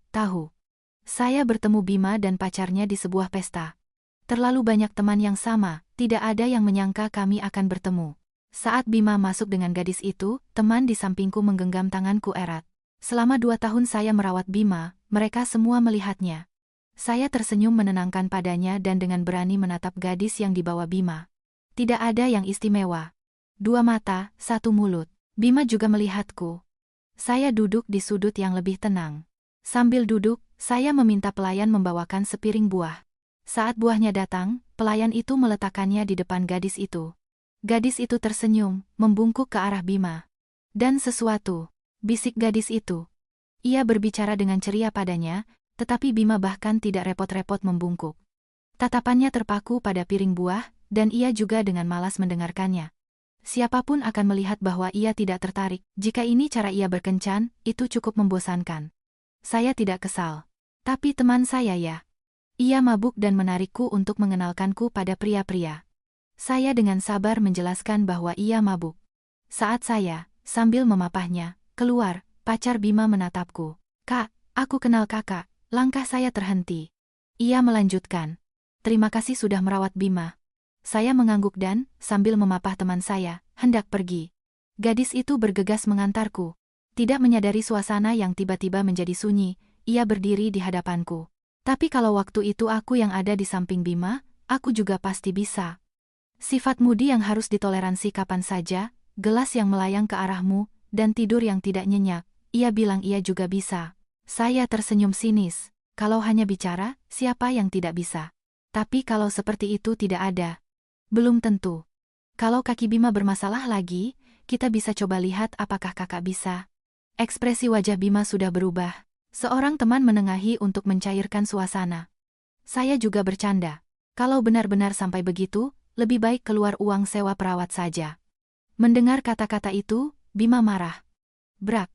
Gelas kaca membentur meja dengan keras. Saya menoleh dan menatapnya. Ia mengerutkan kening dan berkata dengan kesal, kenapa kalian bahas masa lalu terus? Tidak menarik. Tapi jika itu masa lalu, kenapa tidak boleh dibicarakan? Ia tidak ingin itu disebut. Ia menganggapnya sebagai penghinaan. Teman saya keesokan harinya, setelah sadar dan mendengar cerita ini, tidak bisa menahan umpatan. Apa maksudnya itu? Dia pamer di depanku? Pamer atau tidak, saya menghitung nol di kartu ATM. Saya tidak marah. Baru saat itulah saya menyadari betapa besarnya kekuatan uang. Tapi teman saya mengira saya berpura-pura kuat. Bima pacaran lagi. Biar ku carikan pacar untukmu. Dengan penampilanmu, kalau mau, langsung dapat. Sekarang sedang tren kencan kilat, tapi saya masih ingin pelan-pelan, bertemu seseorang, perlahan-lahan mengenalnya, berkencan, tulus bertukar ketulusan. Saya menolak dengan halus. Tidak perlu. Teman saya, karena penolakan saya, yakin bahwa saya, yang tersakiti oleh Bima, masih menunggunya. Ia mengumpat Bima di sampingku, dan saya, sambil tersenyum, ikut mengiyakan. Waktu berjalan lambat. Saya belajar membuat kue, merangkai bunga. Selama itu, ada yang tertarik padaku. Tapi begitu saya berkata, mari kita saling mengenal pelan-pelan, mereka mundur seolah bertemu ancaman besar, dan tidak sampai setengah bulan, saya tahu mereka sudah punya pacar baru. Teman saya bercanda bahwa saya adalah dewa asmara, dan saya, sambil tersenyum, berkata, aku benar-benar tidak terburu-buru. Saat saya merawat Bima, semua pikiran saya tertuju padanya. Sekarang saya ingin fokus pada diri sendiri dulu, mengosongkan hati untuk menerima orang lain. Orang yang akan kuterima akan sama tulusnya denganku. Saya masih berharap ketulusan akan bertemu dengan ketulusan. Bima putus dan kurang dari seminggu, pacaran lagi. Lagi-lagi dengan heboh. Teman-temannya perlahan-lahan menerima bahwa saya dan Bima tidak mungkin bersama. Saya, seperti Clark, belajar menyelam. Setiap hari dengan peralatan, mencari tempat-tempat menarik untuk menyelam. Setelah setengah tahun, sengaja sampai berita tentang Bima kepadaku. Ia putus lagi. Mungkin setelah sadar, ia tiba-tiba berhenti. Teman-teman Bima bergantian dengan canda memberi isyarat bahwa Bima sekarang lajang dan mendesakku untuk kembali. Menjelang akhir tahun, saya harus pulang. Tapi saya tidak menyangka saat mendarat, semua orang sudah menunggu. Semua teman Bima datang, mengerumuniku dan bercanda, Yulia, kamu jadi lebih gelap. Mereka tidak menjauh dariku karena saya dan Bima putus. Seorang teman, di hari kami benar-benar berpisah, sengaja mengirim pesan, Yulia, bahkan tanpa Bima, aku ingin berteman denganmu. Tapi saya tidak menyangka Bima juga akan datang. Ia berdiri di samping dan memikirkan sesuatu. Tapi akhirnya ia mendekat dan berkata padaku, lama tidak bertemu.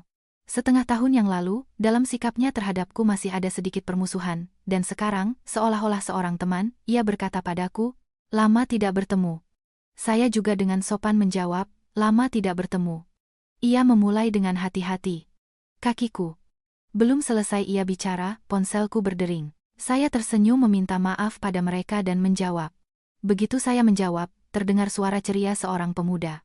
Kak, kamu di mana? Saya, tertular suasana hatinya, berkata, aku kirim lokasi. Jangan terburu-buru, datang dengan tenang. Setelah menutup telepon, teman-teman mengerumuniku. Menawarkan untuk memilih tempat makan malam. Saya menunggu sampai mereka selesai bicara dan bertanya, bolehkah aku menambah satu orang lagi? Mereka semua terkejut. Siapa? Siapa yang mau ditambah? Seorang pemuda ceria berjaket oranye. Meskipun saya menyuruhnya datang dengan tenang, ia datang dengan cepat. Ia langsung meraih tanganku dan berkata dengan manja, aku kangen. Ia bertindak begitu cepat sehingga teman-teman tidak sempat bereaksi. Saya mencoba mengambil koper darinya, tetapi ia tidak mau melepaskannya. Baru saat itulah saya memperkenalkannya kepada teman-teman. Andre, pacarku. Terkadang takdir memang aneh. Datang tiba-tiba saat tidak diharapkan. Saat Andre menyatakan perasaannya, saya, seperti biasa, berkata, mari kita saling mengenal pelan-pelan. Sebenarnya, saya pikir ia akan bertahan 2 minggu lalu menyerah, tapi saya tidak menyangka ia akan bertahan begitu lama. Saat saya sadar, jejaknya sudah ada di mana-mana di sekitarku. Aku sudah tidak di usia itu lagi. Kalau aku bilang pelan-pelan, orang pikir aku menggantung mereka, tapi pemuda tidak. Mendengar pelan-pelan, ia benar-benar melakukannya dengan lambat. Tulus dan penuh semangat. Kamu menyembunyikannya dengan baik. Kalau tidak pulang, kami tidak akan tahu. Tidak, makan malam ini aku yang bayar. Aku tidak menyembunyikannya. Aku sendiri tidak tahu ia akan datang. Saya terlambat naik pesawat karena macet. Saat saya mengganti tiket, ia mengirim pesan sedih. Kenapa kamu belum sampai? Aku kesal. Baru saat itulah saya tahu ia membeli kursi di sebelahku, ingin memberi kejutan, tapi kami tidak bertemu. Ia terbang lebih dulu dan menunggu di bandara, dan kami baru saja bertemu. Teman-teman masih bercanda. Saya, sambil tersenyum, mengangkat tangan. Aku yang traktir. Aku yang traktir. Andre meniru gerakanku, mengangkat tangan, dan, meniruku, berkata, aku yang traktir. Aku yang traktir.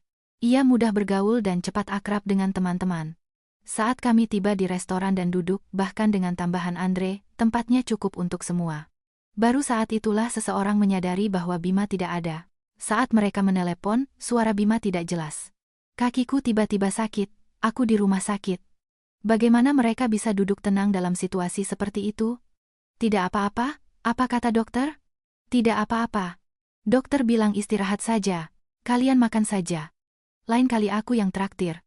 Meskipun Bima berkata begitu, kasus sebelumnya terlalu serius, dan mengingat kondisi keluarganya, saya, melihat wajah bingung mereka, memberi mereka kesempatan untuk pergi. Pergilah ke tempat Bima. Makan malam ini bisa kapan saja. Lagi pula, aku dan Andre juga lelah dan ingin pulang istirahat. Andre tidak marah karena perubahan mendadak itu dan, sambil tersenyum, mengantar semua orang. Saya membawa Andre pulang. Di jalan, ia dengan ceria menunjuk bunga dan rumput di pinggir jalan, bertanya tentang segalanya. Ia selalu punya bahan pembicaraan. Ia bahkan bisa mengobrol dengan anjing di jalan. Saat kami tiba di rumah, tidak ada yang menyangka bahwa orang yang seharusnya di rumah sakit akan berdiri di depan pintu kami. Andre, sambil memegang tanganku, tertegun. Iya. Melihat Bima, mendekat dan berbicara lebih dulu. Bima, kan? Suaranya terdengar riang, dan ia terlihat sangat ramah. Bahkan memanggilnya dengan nama. Saya secara naluriah menatapnya. Bima tersenyum padanya, tetapi tidak menjawab kata-katanya. Ia menatapku dan memanggil, Yulia. Ia menatapku dan berkata, lama tidak bertemu. Ia mengatakannya lagi. Andre, meskipun diabaikan, sama sekali tidak kesal dan, sambil memegang tanganku, berdiri dengan tenang di sampingku. Bima ingin mengatakan sesuatu lagi, tetapi saya mendekat dan memotongnya. Saya memperkenalkannya pada Andre. Ini pacarku, Andre. Mendengar itu, Bima mengernyitkan bibir dan dengan enggan menjawab, Setelah itu, ia berbicara lagi. Kakiku sepertinya bermasalah. Andre dengan sigap menimpali dan bertanya dengan cemas, bermasalah dengan kaki? Kalau begitu Anda harus segera ke rumah sakit. Ia dengan sabar bertanya, perlu dipanggilkan ambulans? Sambil mengeluarkan ponsel, ia dengan serius menjelaskan, pacarku kan bukan dokter. Bima mengabaikannya dan memanggilku lagi, Yulia. Andre juga mengabaikannya, menatapku dan bertanya, Kak, kenapa dia mengabaikanku? Dari mana aku tahu kenapa Bima mengabaikannya? Bima memanggilku lagi, Yulia. Andre mengikutiku, mendekatkan wajahnya ke wajahku, dan bertanya, Kak, kenapa? Aku memukul kepalanya. Aku juga tidak tahu. Ia kembali mendekatkan wajahnya. Aku selalu lemah di hadapannya. Secara naluriah, aku mengeluarkan kunci dan membuka pintu. Baru saat berdiri di depan pintu, aku tiba-tiba teringat bahwa Bima masih di samping. Andre tidak menyembunyikannya. Kak, kamu lupa Bima masih di depan pintu? Ekspresi wajah Bima hampir tidak tertahan. Ketika tatapanku jatuh padanya, ia akhirnya berbicara, kita bicara. Andre menggoyangkan tanganku. Kak, apa yang mau kamu bicarakan dengannya? Baru saat itulah, aku sadar bahwa sejak awal ia bertingkah aneh, seperti rubah. Dengan terlambat, aku ikut bermain. Aku tidak punya apa-apa untuk dibicarakan dengannya. Setelah berkata begitu, aku menutup pintu. Andre, begitu masuk rumah, langsung memelukku. Aku cemburu, aku mengelus kepalanya. Cemburu kenapa? Saat kami mulai pacaran, aku menceritakan semuanya padanya, tidak ada yang kusembunyikan. Ia tahu tentang masa laluku dengan Bima. Apa yang perlu ia khawatirkan? Kamu lambat. Aku tersinggung. Aku tidak tahu harus menjawab apa. Tapi belum sempat aku menjawab, ia kembali ceria. Lambat itu bagus. Ia berkata dengan pelan dan sedih, tidak akan melihat betapa baiknya orang lain. Tapi malam itu Bima menelepon, Yulia, kamu tahu pacarmu punya cinta pertama yang dipacarinya selama 4 tahun? Bima benar-benar masuk rumah sakit, kondisinya tidak diketahui. Mantan pacar yang dulu berjanji akan merawatnya, satu persatu datang ke rumah sakit.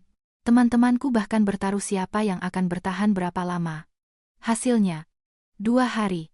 Sebagian besar pergi setelah beberapa jam. Teman saya bilang itu salahnya sendiri. Beberapa kali memintaku untuk tidak luluh. Tentu saja aku tidak luluh. Sejak aku menerima kartu itu, aku tidak pernah berpikir untuk kembali pada Bima. Ibu Bima suatu malam tiba-tiba mengirim pesan. Yulia, bisakah kamu bertemu Bima berdua saja?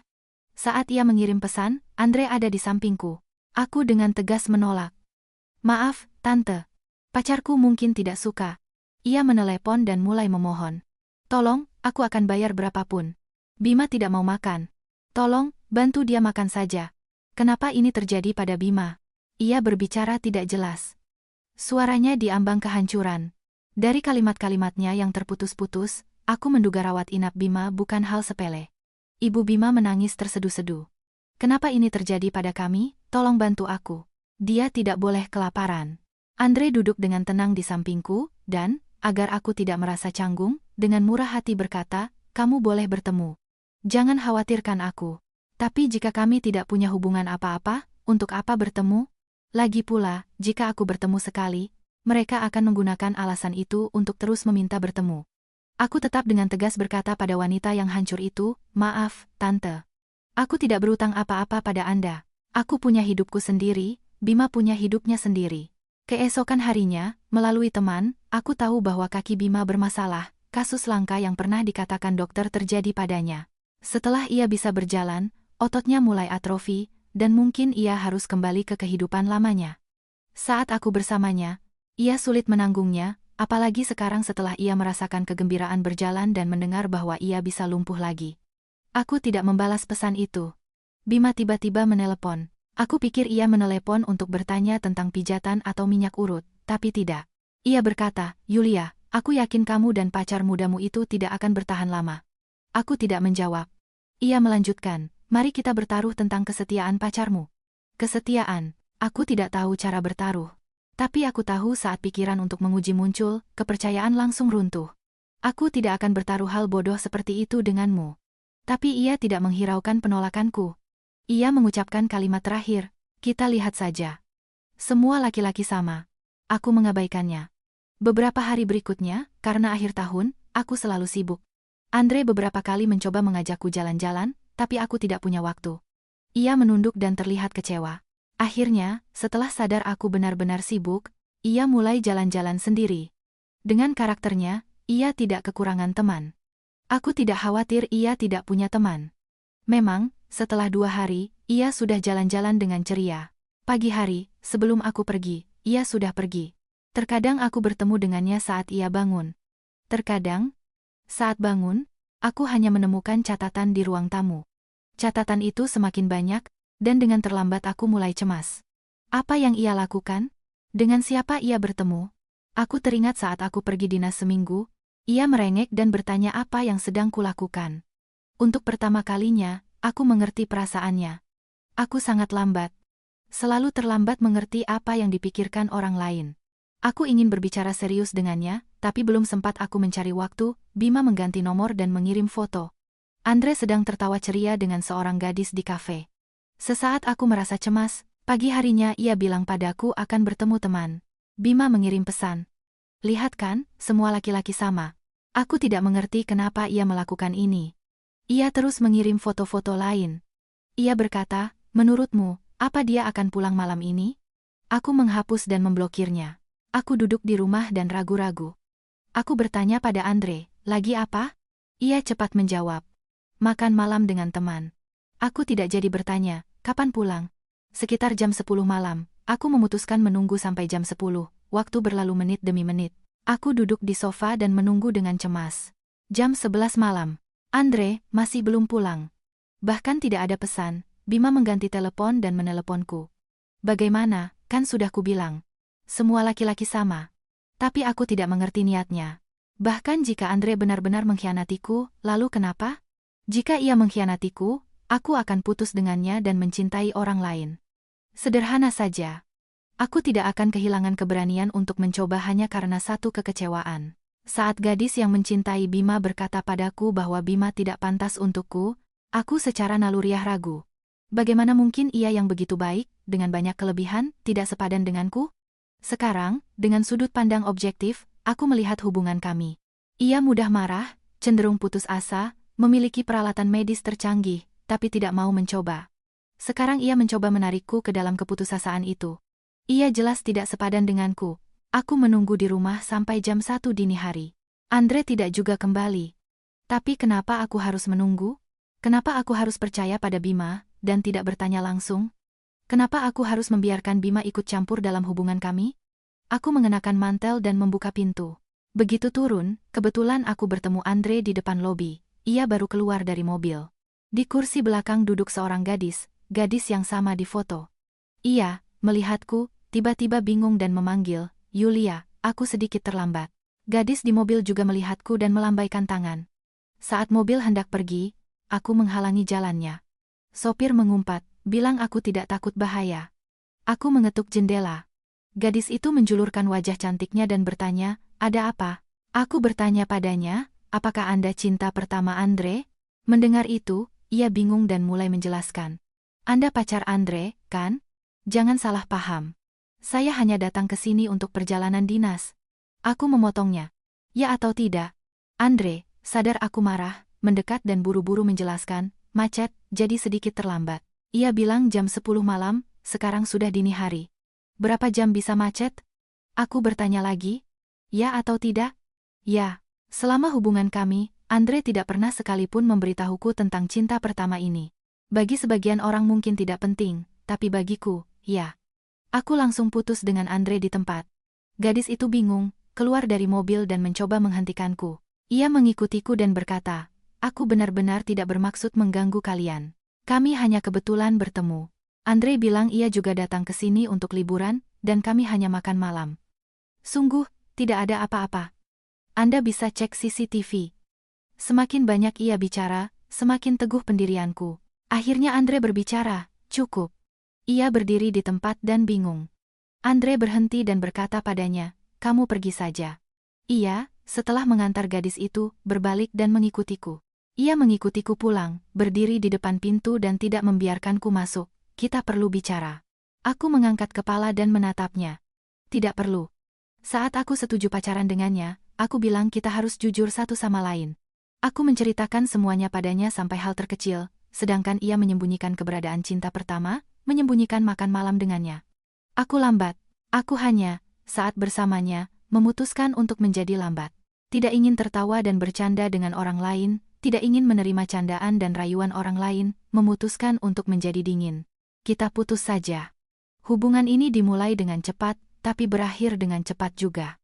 Teman saya mengajak jalan-jalan dengan Andre, tapi aku dengan berani berkata, "Kami sudah putus." Teman saya kecewa dan kembali menawariku pria-pria. Aku tetap menolak. Aku masih berharap pada orang yang tulus.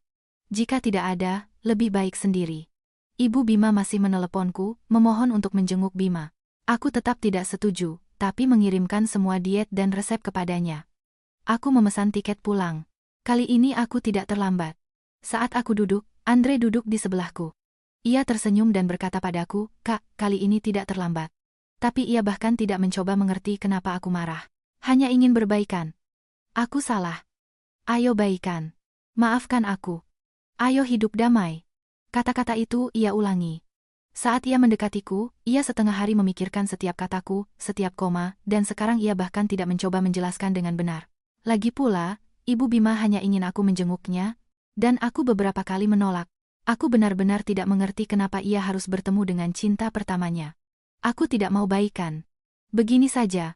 Saat kami turun dari pesawat, ia berdiri di tempat. Saat aku menyetop taksi, aku menoleh dan melihatnya sudah tidak ada. Pemuda yang tulus dan penuh semangat. Hatinya tidak tetap, tapi tidak apa-apa. Setidaknya aku menikmati semangatnya. Aku masih menantikan hubungan berikutnya. Cerita ini berakhir di sini. Terima kasih telah mendengarkan. Sampai jumpa di cerita berikutnya.